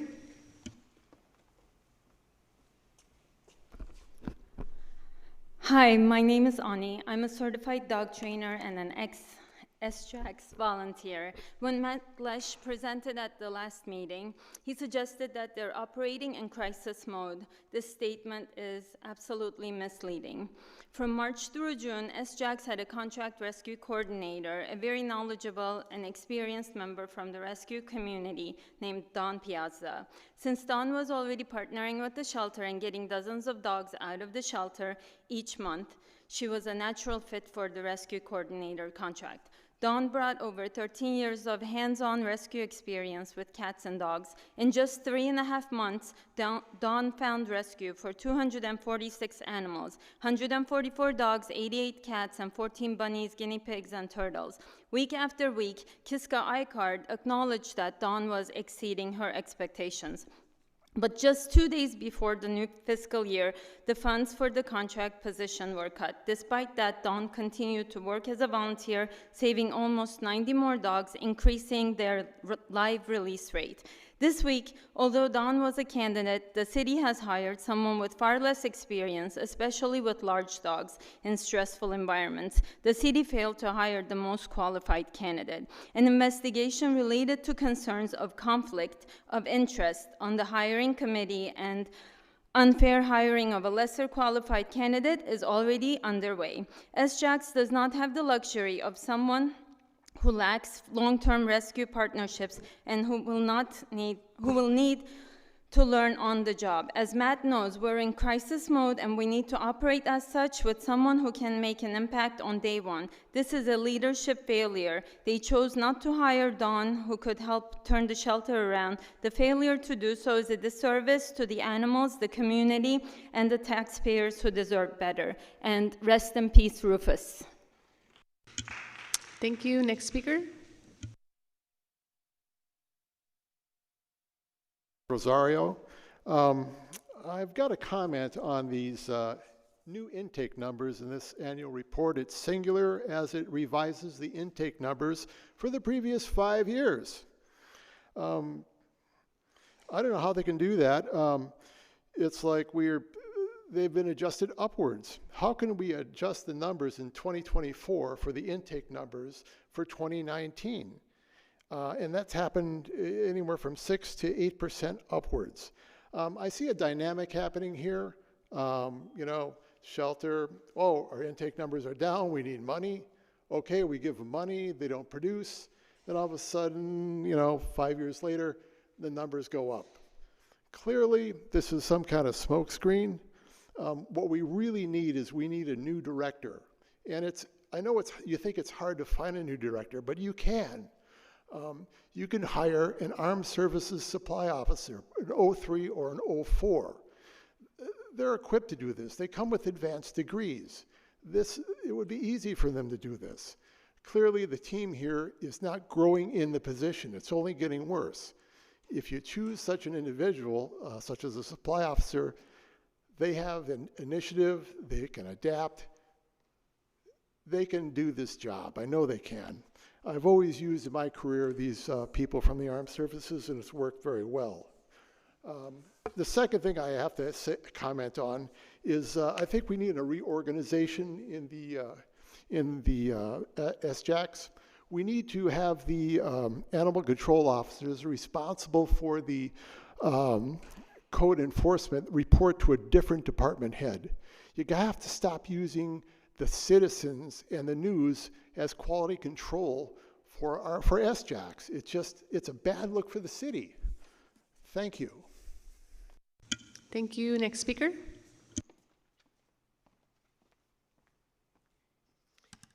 Dear Council and committee members, my name is Jennifer Flick. I'm director of a local foster-based rescue and a prior volunteer. I've spoken in front of you before, starting a few years ago.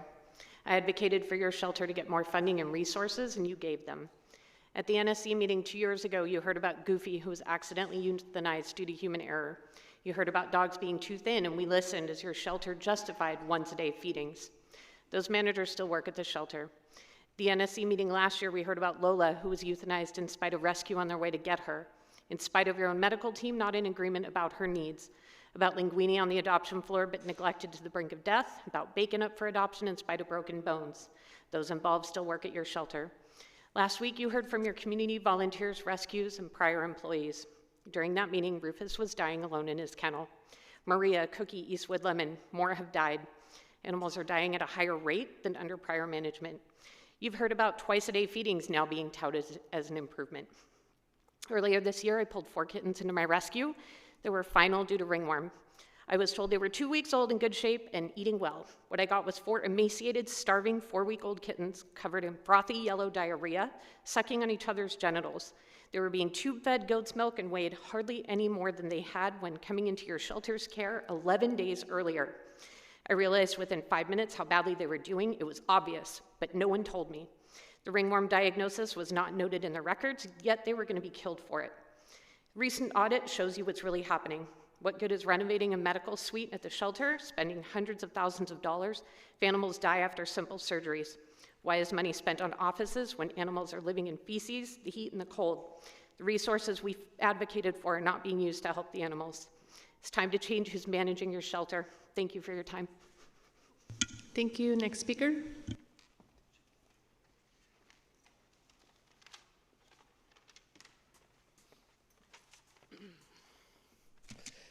Good afternoon.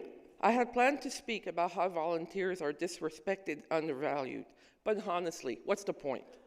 You've heard it all before, and I outlined it clearly in my letter yesterday. For years, we've expressed the same concern to this committee, council, and the city manager's office, and nothing changes. 3 years ago, myself and others advocated for SJAX to get more resources. Now, with a $15 million budget, additional staff, and layers of management, this is what we're left with. Animals are being warehoused and suffering without adequate medical care. Hundreds of cats have died, and a toxic work environment continues. The community's needs are ignored, and we are met with gaslighting and lies. We are simply asking for shelter management to do their jobs they were paid to do, adequately and responsibly. The past 2 years have proven that they cannot, so it's time to bring in people who can. Lives are at stake. We're tired of meetings and words that lead nowhere. Aren't you tired too? Aren't you tired of the stories, the photos, the negative news coverage about San Jose? Well, if you're tired, do something. The time for talk is over. It's time to act. And I want to add, Bacon, I found him in the adoption room. He'd been there for days. I had filed numerous medical tickets to get him looked at. Nobody looked at him, so we called a rescue. Thank you. Next speaker.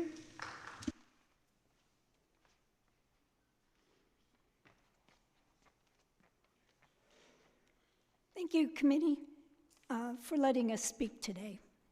My name is Kay Blom, and I live in District 1, West San Jose. I'm sure you're tired of hearing from me, and we're tired too. My rescue friends, we've been coming here for 2 years, trying to get some kind of action on SJAX. We have animals of our own, and we have our families that we should be caring for. But this is just too important. We'll keep coming back until there are changes made. There are lots of stories that you've heard. You've heard about all these animals up here, these pictures. Rufus, Cookie, Maria, Linguini, Macintosh, Bacon, and more. How many have passed in the last couple of years since we've been advocating for change? Please, please do what's right for our community and bring in a new management team and a new medical team for San Jose Animal Care Center. Thank you. Thank you. Next speaker.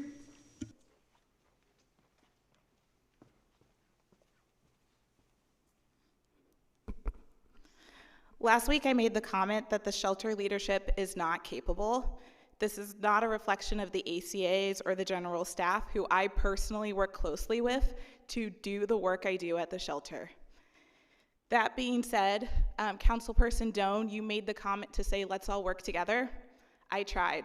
I sent an email to 3 people of leadership, including Kiska and the volunteer coordinator, offering my services. I gave a deadline of a week because I did not expect an email response. I got a response I would be notified by Monday. That person is no longer with the business. I followed up and said, I asked that you stick to the deadline. The deadline was missed, And then I followed up again to say, noted, you missed the deadline, to a response of, I'm sick. After seeing that presentation deck, I do not believe that if you had time to build the deck, you did not have time to respond to an engaged volunteer who offered support. That is a sign of a leadership gap.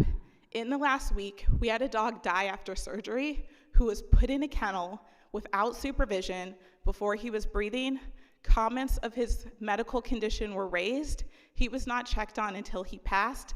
Please see the page 3 of the public committee notes submitted with those details. We have a dog day out program that's been canceled, and the response from leadership is we're working on it, follow up and hang tight.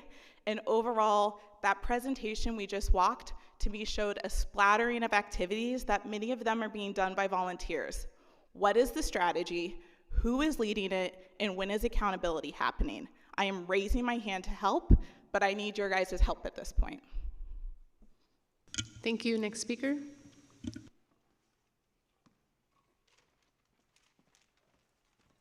Hi, everyone. Liz Holtz with the Companion and Community Animal Project. This will be the 4th time that we're here. We came here 3 years ago, a group of us, and started raising awareness about the issues that are going on.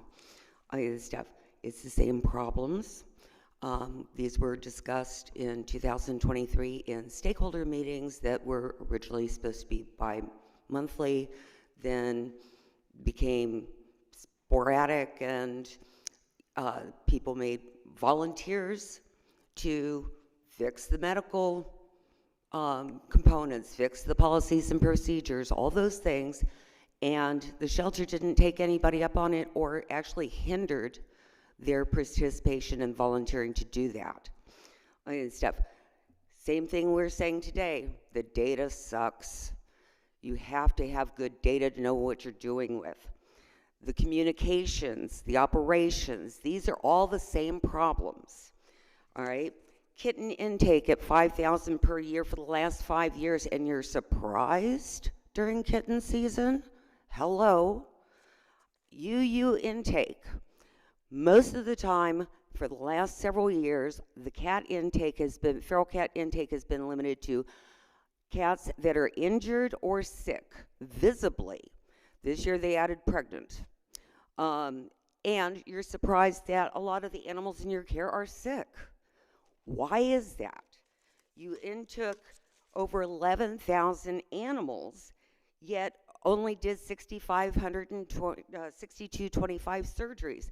What happened to the other 5,500 cats and dogs? They haven't had surgery. They were released back out without being TNR'd. They were already TNR'd. Thank you. Next speaker.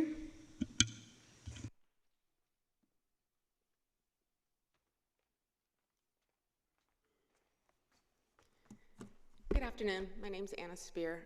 I was a volunteer and help with the neonates at the shelter. I usually take the ones that are 1 or 2 days old. And so yes, for the last 5 years, there's been 5,000 kittens. It happens every year. It's no surprise. Yes, kittens are gonna pass. We all know that. The problem is that there are no protocols and procedures, and it's really disappointing that that was yellow lighted as part of the response to that. I don't know how a department like this works with no protocols or procedures. What it does is it allows them to make decisions and change things on the fly, which is one of the things that they did this year, where they turned to neonate animals, little kittens, and gave them 2 days if they had ringworm. Ringworm that many times was being brought in by their own employee and medical staff. I understand that they keep saying that we got all of these sick kittens. Funny that the South County shelter isn't getting the same proportionate number of sick Pan-Luke and ringworm kittens. They're getting some. The number's disproportionate because policies and procedures are not being followed. You've got animals, people that are just coming in and touching the animals. This UU that they keep bringing up, you have to have a vet that makes that decision. and there is no vet at intake. So who is making that UU decision if those animals are not being seen for several days later? And did they get sick and continue to get worse because they're sitting in a kennel not being looked at? And the thing with Rufus, yes, he passed away, I saw that. That's not the first one. I was actually in the medical room when a similar thing happened and watched an animal just die because he was left there unattended with nobody around him. So the frustration. Thank you. Next speaker.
And she's feeding cats and taking care of cats, sometimes taking kittens to her own home and bottle feeding them. We try to get them, she takes them to outside veterinarians out of her own pocket and gets the TNR done.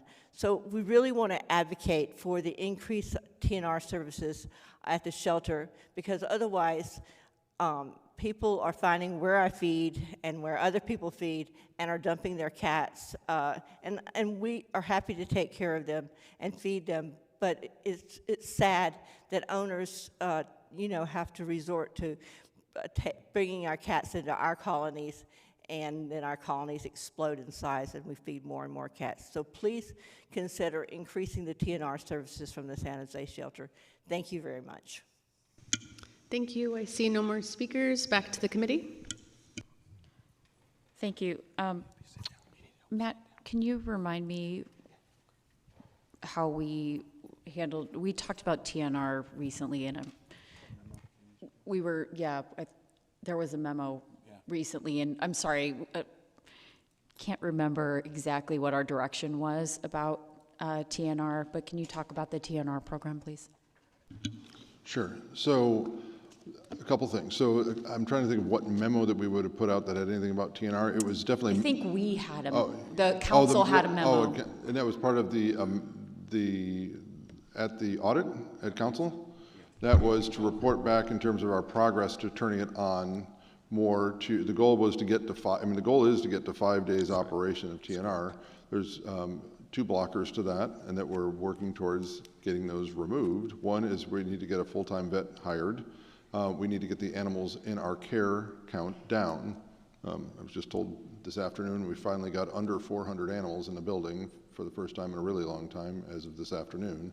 And so those are keys, getting the animals treated that we have in the building down so we have more surgical capacity on our current medical team, and add the medical services, get the vet techs that you authorize at the annual report, get those positions filled, and get a full-time vet put on there that gives us the capacity we should be able to get to it. We're supposed to report back in May the progress towards that. So we have a TNR program right now, and correct? Yes. And it's how many days a week? You guys clarify. So a true TNR is a day in, day out service. So right now we offer that on Wednesdays. On Wednesdays, we lost one of our full-time vets. Mm-hmm. So we only have 2 full-time vets and myself. So many days it's just myself and one of my staff veterinarians. Wednesdays is the one day where all 3 of us are there. So we're able to plug somebody into the TNR clinic, somebody in the back medical clinic, and somebody working on vet checks, rechecks, emergencies, med vet transfers, intake and crashing animals.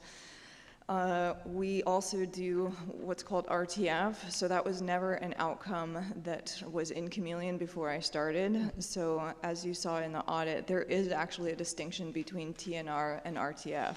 Okay. So TNR is defined as a day in, day out service. You don't house those cats. Traditionally, what SJAX did prior to COVID would accept TNR cats. They would house them, keep them for that 72-hour wait. So they would house them, do their surgery the next day, and then release them on the third day. So they're actually included as part of their population, their intake population. Our true TNR are not, as they're not supposed to be, as the auditors found out, but we are still robustly doing RTF cats. Okay. So as we've gotten our numbers down with the kittens, and we have a little bit of breathing room, still have vet shortages, we're starting to closely track and reopen up adult community cats, because I said at this time when we have the capacity to at least sterilize them and return them to the field, we're shooting ourselves in the foot if we don't get ahead of that, or they will be having kittens in about 2 months. Right. So we are still actively doing RTF. The trouble with expanding the TNR, and I don't know if the council understands how difficult it is to find veterinarians. There's a nationwide veterinary shortage. Shelter medicine is a very unique niche. It's a very challenging niche. It's a very stressful niche. It's very emotionally draining on shelter vets. We do, as you thank for recognizing, we see a lot of really sick, really injured. I can tell you just yesterday, we had 2 cats that were shot with pellet guns. One, it severed the cat's spinal cord. The other one lodged itself in the neck. Both cats were paralyzed. We had another one that was hit by a car, dislocated hock joint, which is like their ankle. We had another one with multiple comminuted pelvic fractures. This is in one day, within 30 minutes. So finding a vet isn't going to be that easy. We also don't offer competitive pay. Vets right now, new grads are moving to per diem work. They're making $1,000 to $1,500 to do a shift in private practice, emergency clinics. No responsibilities, they go in, do the work. So again, it's gonna be hard to recruit for the salary when there's so many other options for them out there. Yes, thank you. I am aware, one of my friends from back home is a vet and has posted a lot on Facebook about vets and vet suicides, and I understand that there is quite a shortage of that. Angel, was there something you wanted to add? Well, what I was going to add is that really beefing up our TNR to 5 days a week at minimum is one of our key strategies if we're going to get out of this crisis. We're still managing and leading through a crisis that's not only impacting us, but state, national level, right?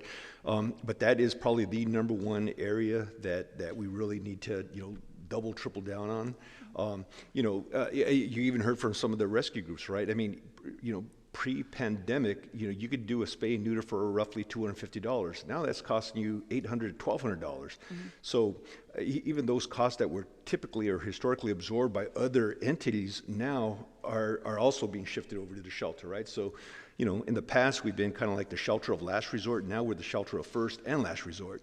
We have to grapple with that. That's part of the narrative here that sometimes is not fully articulated, right? And I think we need to do a better job of articulating that ourselves. But definitely increasing spay and neuter, which includes TNR, is top of mind for us, and that's one of our goals for this coming year.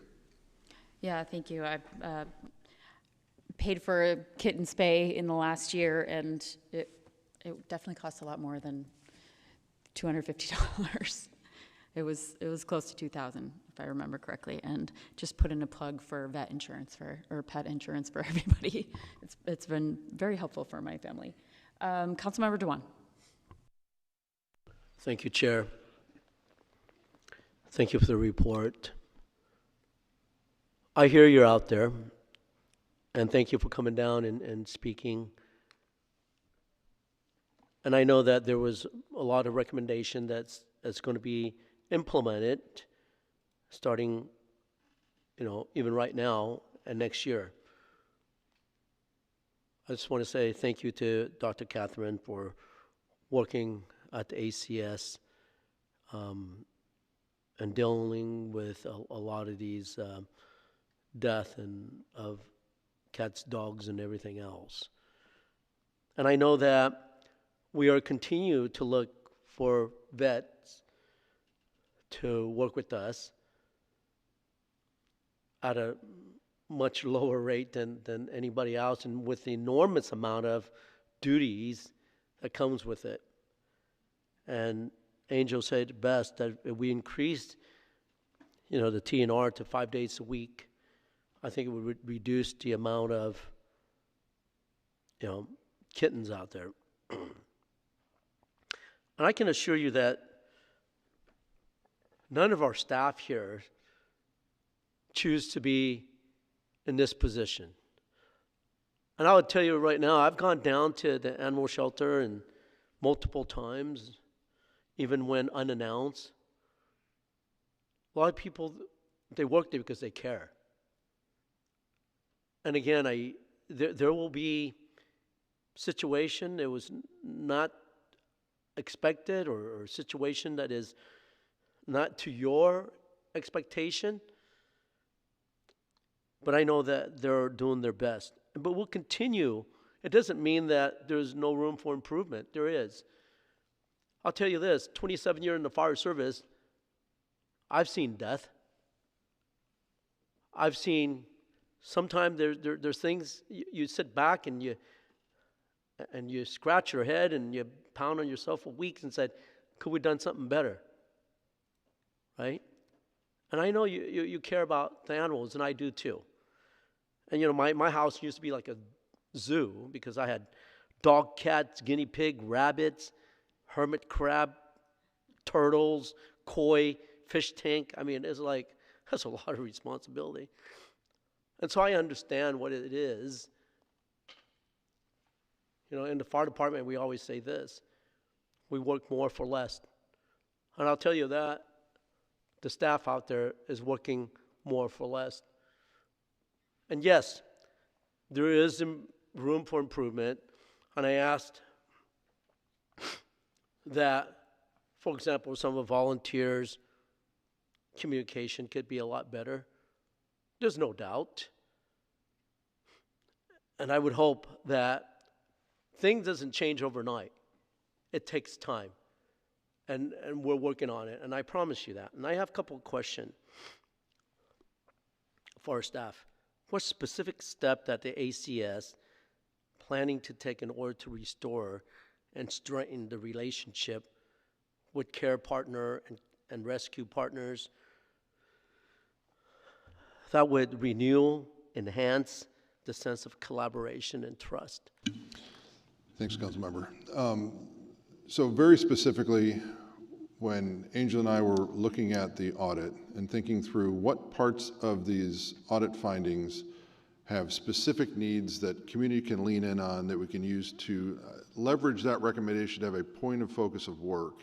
And so we came up with the idea of this Community Action Committee to work on specific things that require partnership, that have a broader than just things at the shelter operations, so we can work with them. We are going to continue to have quarterly meetings with rescues, meet with our volunteers as a regular, but as a point of focus to have something to work on together, because sometimes just meeting with folks doesn't necessarily help build relationship, but to have something you need to deliver as a common group is one technique that we're trying to do through through 2025 on these 4 recommendations that were listed in the audit. So those will be starting in January, at least meeting monthly, so with the goal of getting them done as rapidly as they can, but certainly reporting back to NSE with us next year at this time. Thank you. Recently, I think City of Austin had gone through very similar things that we were encounter. And they I believe they hire a third party to facilitate their meetings. Do you think that ACS staff would want to do that type of approach for fostering a better improvement in communication and collaboration with the rescue partner? Are you talking about the Community Action Committee or just in general? Just in general. Yeah, I'm not necessarily opposed to the concept. Anything, facilitators are great in part. Sometimes they're really effective, sometimes they're not. And so what we want is effective relationships. And so if that is a remedy to get a bridge to get us to a place of comedy with each other, then happily. I don't think there's that much acrimony that's necessarily expressed between either our volunteers and our rescues that you hear. So I don't want to overblow the amount of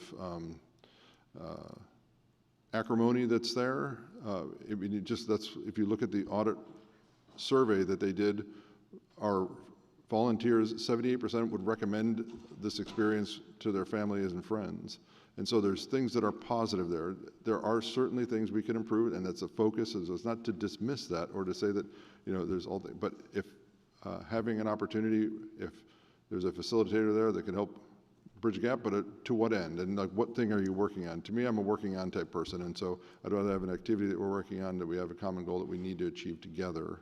And part of that is whether it's working on spay-neuter, whether it's working on different relationships and communication. So it's not a no, but it's like I'd like to know how what exactly we would achieve and with whom, and so it's I'm open to any idea. Okay, thank you. And I know that both our staff and our citizen, believe me, that you guys have more commonalities than differences. All of you guys care about animals. And how do we come together and celebrate the wins and mourn the death of the losses? And I just want to leave this, Dr. Catherine, if you ever feel the stress, there's EAP, and I'm all ears too. I understand that by going through enormous amount of animal death and euthanization will affect your physical and mental at time. So take care of yourself, and I hope that, again, in the end of the day, we all care about the animals and how we come together as one. Thank you. Thank you. Councilmember Ortiz. Thank you, Madam Chair. First, I'd also like to thank our Animal Care and Services team for the very important report. I'd also like to thank the advocates and volunteers and rescuers here in our community for your passion and caring for our animals here in the animal shelter. I believe this report sheds a light on the efforts being made to care for animals in our community, and often under very challenging circumstances. At the same time, I want to acknowledge the significant challenges you're all confronting in your work, whether it's rising number of sick and injured animals, limited resources, and of course the emotional toll this work takes on all of you and of course your team. You could hear it in your voice. However, the report also highlights some challenges that we need to carefully consider. As mentioned, the rise in sick and injured animals, along with the increase in euthanasia numbers, that's very concerning. I understand the difficulties posed by limited resources and the availability of affordable veterinary care in our community is lacking. And it's clear that we should work together, all of us together, to find better ways to support both the animals and, of course, our dedicated staff who care for them and who I know all of this pains them as well. Today I'll be, asking some strong questions, but I want to make it clear that this isn't just, about judgment or pointing the finger, but it's about gaining a deeper understanding of these challenges so that together we can work to find meaningful solutions and move forward in the best interests of our animals and, of course, our community. So starting with my first question, did staff re-engage with rescues over the last year? And if so, what did the forum look like and what was the results? So over the last year, what we did was we had quarterly meetings with our rescue groups, and all the rescues that had pulled animals from us. So we sent out communication to over 300 rescue partners, ones that might not have rescue with us recently, just to try to reestablish engagement. And so we had agendas where we asked, let them know, here are the things that we're working on to improve the rescue relationships, asking their feedback. We had actually sent out a rescue survey prior to the audit beginning. And what we found, because I'm like Matt, a data person, I want to see, what are the common themes, where are we, where are the identified areas of improvement. And what's interesting is that the rescue groups proposed here's what would help us, but when you have in the last year, 107 rescue groups pulled from us, they might have different needs. So trying to figure out what the common themes are, and it was, we launched a rescue webpage specifically for rescue groups where filters are applied to our population that shows specifically the animals that need rescue, and they gave us some feedback around the specific types of things that will help with information. And we are, as Matt had mentioned, about to bring on somebody specifically around data, writing reports, so that the goal is really for rescues to be able to access in real time medical information, behavior information. But we had these quarterly meetings where we highlighted animals that needed their help, and actually got some positive feedback from rescue groups as well, because we have rescue groups that are local, but we have rescue groups that actually work out of state, and they said that the timeliness of the responding to emails and their requests was satisfactory. But we really want to continue to work with the Community Action Committee on how to further deepen the rescue relationships, and most importantly, work together so that they will take more of our animals. Okay, no, that's great. And so you met with the rescuers here in this room. They were present in the meeting? They were invited. They were invited, but they weren't there. They didn't show up. Okay. And then so I think it was mentioned here today, but recently there was a social media post shared with me about the passing of a dog. I think his name's Rufus, who passed away after surgery. When something like this occurs in our animal shelter, do we go to outside veterinarians to do a alternative forensic investigation? Or what does that look like to just make sure that everything that was done was on the up and up? I'll start, and then I can have Dr. Cather weigh in. So we certainly have used outside veterinarians to provide services, necropsies, or investigations on particular animal deaths. In this particular case, we don't intend to, and don't know that there's an exact reason. We think we understand why Rufus died, and that it was a terrible accident that he died, and have changed procedures for after surgery care. One of the reasons why Rufus was moved to an alternative kennel from right vision of where the veterinarians were was because of the amount of dogs that were in that area, and we've since moved them out to create easier access for the vets to have eyes on the dogs.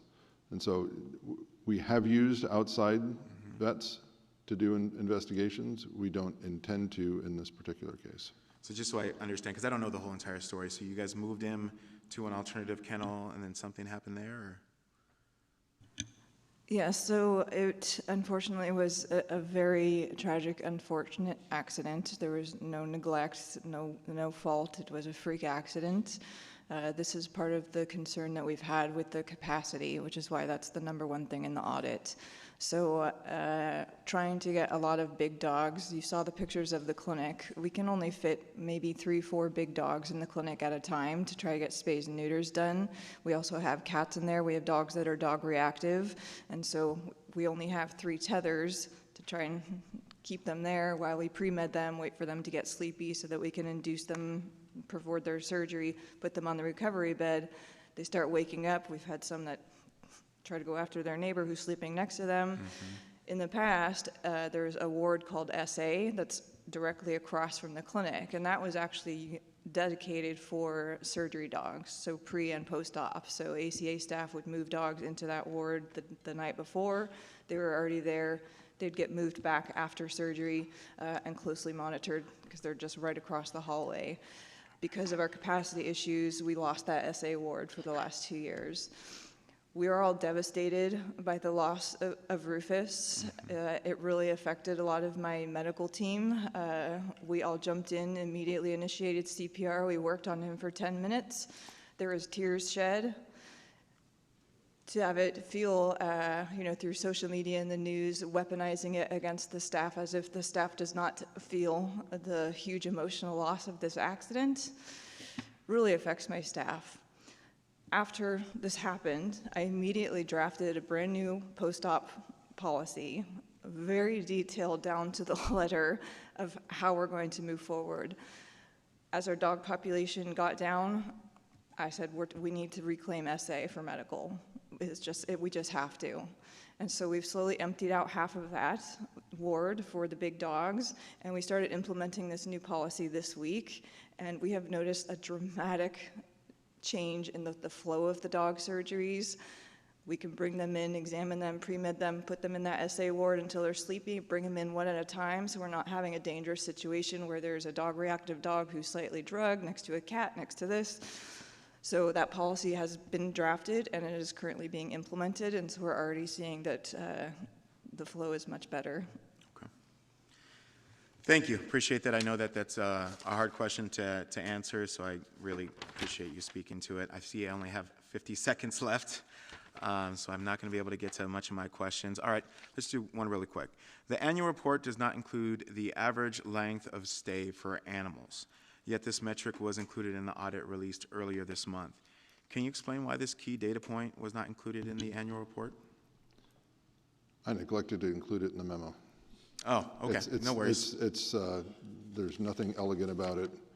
It didn't move from the prior year, and it didn't change. The numbers are accurate in the audit, so our numbers are all public and listed. We have all of our numbers of length of stay available. We have an audit finding that tells us to make that public as well, so we'll be doing that on a dashboard, and so it's just an error of mine. And finally, how are staff being supported during this process? Because I know it's through the news, it's on social media. As Councilmember DeWan mentioned, nobody works for an animal service center because they hate animals. Obviously, these people care for the animals. So what is the city doing just to make sure that we don't, as the council member mentioned, there is a high suicide rate in family and individuals who work in this area. So what are we doing as a city to make sure they have support? So several things. Thank you. You're welcome. So the rest of your time I'll use just for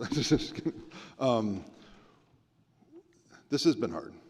And it's hard on the animals, and we don't take any of this stuff lightly. The amount of work that we put into the audit review and findings and everything else, we've done with lots of research with the city auditor, and we spent a lot of time doing this. And there's a lot of emotion invested into the work.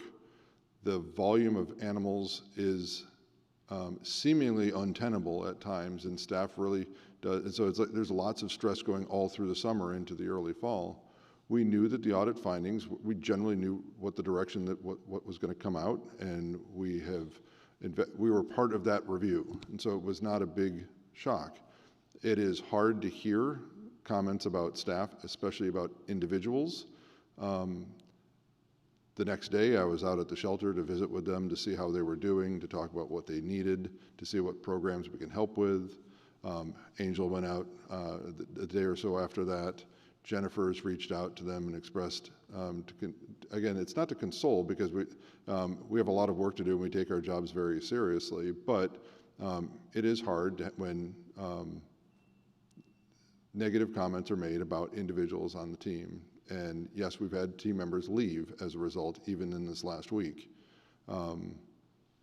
And this is, so while some people think that a government job is a cherry job, most of us know that San Jose is a very understaffed city for the volume of work that's expected, and that's true.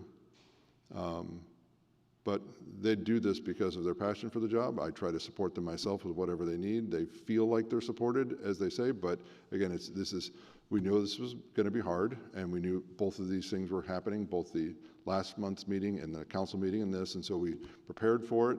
We're ready for the critiques and feedback, but we are looking forward to what we can achieve in 2025. So we're trying to, let the feelings happen, acknowledge them, support each other, and lean on each other. I think they had a holiday event last week. Somehow I missed an invite on that part, but that's okay. They probably thought I'd eat all the sweets, but yesterday? What? Anyways, so those kinds of things. There's things that are planned around staff. Yeah. Sir. Thank you. Councilmember Casey. So I'm just trying to reconcile these two separate or seemingly disparate views of a situation.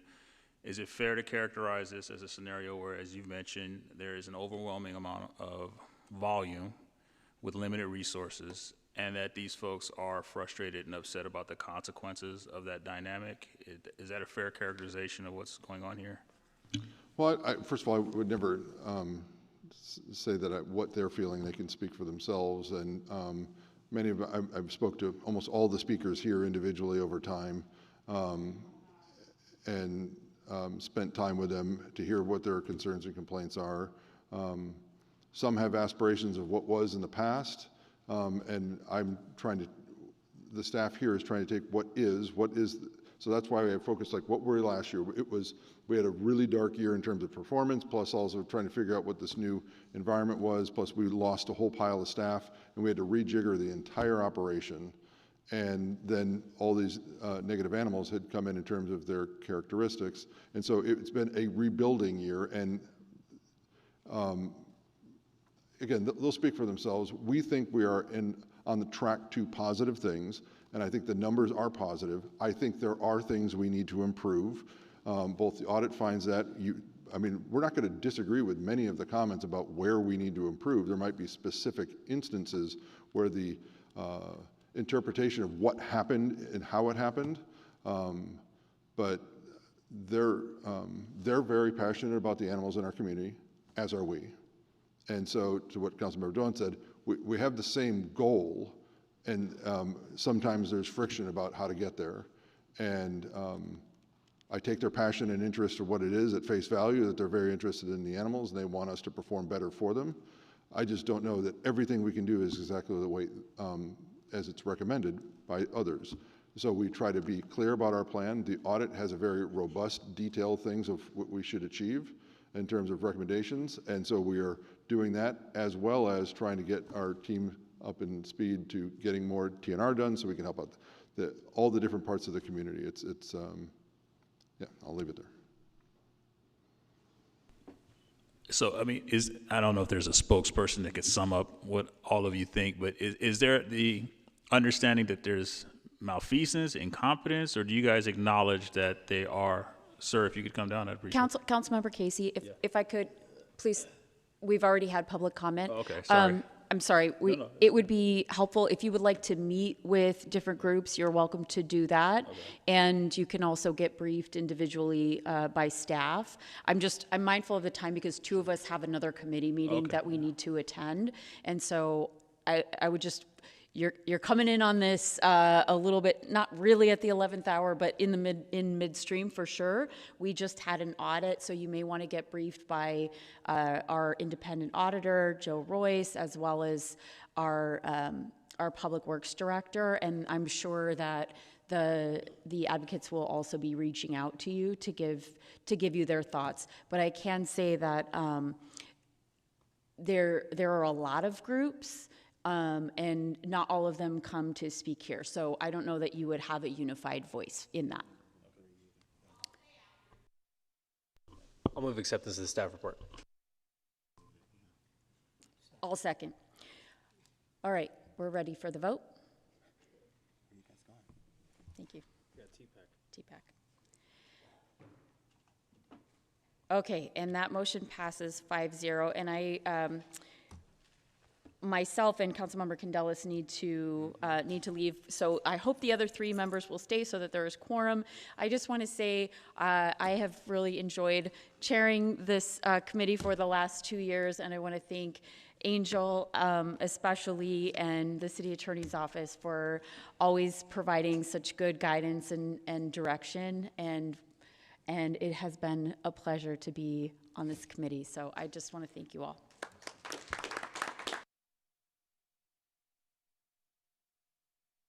There's going to be some changes around here. No, I'm just playing. Let's go to item 5, access to and use of neighborhood blight programs by traditionally marginalized communities. Audit report. Good afternoon. I'm Joe Royce, City Auditor. I'm here with Brittany Harvey, Michael O'Connell, and Adrian Perez from my office. Also in the box is Olympia Williams from Department of Parks, Recreation, Neighborhood Services. Here to present our audit on access and use of neighborhood blight reduction programs. ActivateSJ can continue and expand its equity efforts. The objective of this audit was to assess access to and use of ActivateSJ's neighborhood blight reduction and beautification programs by traditionally marginalized communities. The genesis of the audit was direction in the Mayor's March 2023 budget message to explore an audit of access and use of our most critical services by traditionally marginalized communities. At that time, I proposed to take that project on in a series of audits, starting with programs found in the City Council's 4 focus areas. The programs within this audit fall within the Cleaning Up Our Neighborhoods focus area. The ActivateSJ neighborhood blight reduction and beautification programs provide a variety of services, including illegal dumping and graffiti removal, neighborhood beautification, litter pickups, and volunteer events and grant programs to promote neighborhood association engagement and support. ActivateSJ is located within the Department of Parks, Recreation, Neighborhood Services, or PRNS. Residents access services under these programs in different ways, such as through San José 311 or SJ 311, the PRNS website, and other means. The fiscal year 24-25 adopted operating budget for these programs was $10.3 million. We had one finding, and that is that priority communities have received the same or higher levels of service from neighborhood blight reduction programs. To assess the ActivateSJ service delivery and access and use of services, the audit used 3 different equity lenses to assess program service delivery for neighborhood blight reduction programs. The first was the Healthy Places Index, which you heard about a little earlier from John and Andrea during one of the earlier agenda items. The second was San Jose's Equity Atlas, which is a tool created by the city that uses data to identify census tracts with higher proportions of people of color and lower household incomes to help departments inform equity work. And the third was the Equity Priority Communities by the Metropolitan Transportation Commission, or MTC, which are census tracts with significant concentrations of underserved populations, incorporating demographic factors such as race, income, English proficiency, disability status, and age. There's additional information about those indices in the report, and the appendices of the report show additional detail. We found that priority communities under these equity lenses received a higher proportion of ActivateSJ grants and dumpster days than other communities. And there was no discernible difference in timeliness of graffiti removal or illegal dumping responses across neighborhoods, so that's good news. ActivateSJ can maintain and review disaggregated program data moving forward, however, to ensure continued equitable access and use of services. And lastly, language translations can be improved across different city platforms, and PRNS can expand access to volunteer events by providing accessibility information. So we had recommendations for PRNS to maintain and review disaggregated data on ActivateSJ services moving forward to ensure continued equitable service delivery, and recommendations to the administration, PRNS, and Information Technology Department to improve translation options and guidance for SJ 311 and the grant and volunteer websites, as well as including accessibility statements for volunteer events, or for that one, the last one's for PRNS. The report has 6 recommendations overall. We'd like to thank PRNS, the IT department, Finance, and the Office of Racial and Social Equity for their time and insight during the audit process. I ask you to accept the report and cross-reference to the January 14th meeting of the full City Council. Happy to answer any questions, but first I'll turn it over to Olympia for the administration's response. Thank you. Olympia Williams, Deputy Director of Parks, Recreation, Neighborhood Services. The department would like to extend our thanks and gratitude to the City Auditor's Office, which dedicated their time and effort to complete this audit. It has been a positive experience that yielded opportunities to improve the services that the department provides to our residents here in San Jose. As stated, there were 6 recommendations, of which 3 are for the Department of Parks, Recreation and Neighborhood Services, 2 are for the Information Technology Department, and 1 is for the Finance Department. Thank you, and we are available for questions.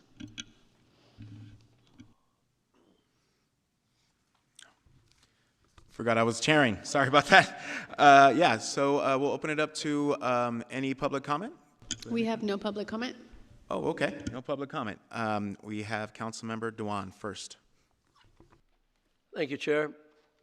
Just want to move to approve in reference to January 14. Second. All right, I think that was your first second, Councilmember Casey. That's great. Thank you. We're going to vote on that shortly. I just have a few statements.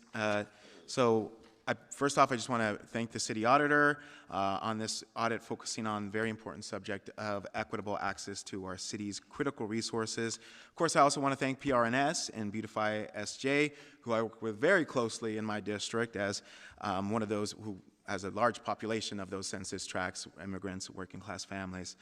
I'm glad to see that there are no critical gaps in timelines in responding to graffiti and illegal dumping, and that dumpster days and grants are concentrated in the neighborhoods where they're most needed.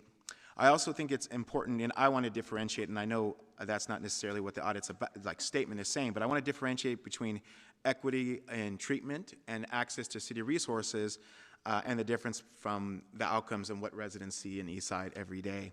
You know, residents in these priority census tracts, many of them in my district and Councilmember Dewan's, they still see major differences in the state of cleanliness and blight. And I think everybody here knows that. I know you live in Eastside San Jose. And that difference is still felt as inequity. And, you know, that's just the reality that our residents are living with every day. And I've said it before, I think improved enforcement, which we discussed at our last meeting regarding large item pickups and dumping enforcement. I think that will go a long way in addressing perception of inequity in working class and communities of color. But I look forward to upcoming informational memos analyzing enforcement solutions that will properly tackle the areas of the city where blight and dumping are most acute, including downtown, central, and eastside San Jose. All right, let's get forward with voting.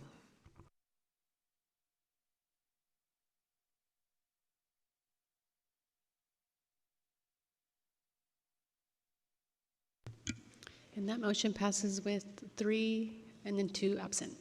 Wonderful. Thank you so much, Auditor. Now we are at open forum. Do we have any comment cards for open forum? We have no public comment. All right. Adjournment. Thank you all. Happy holidays. All right, bro.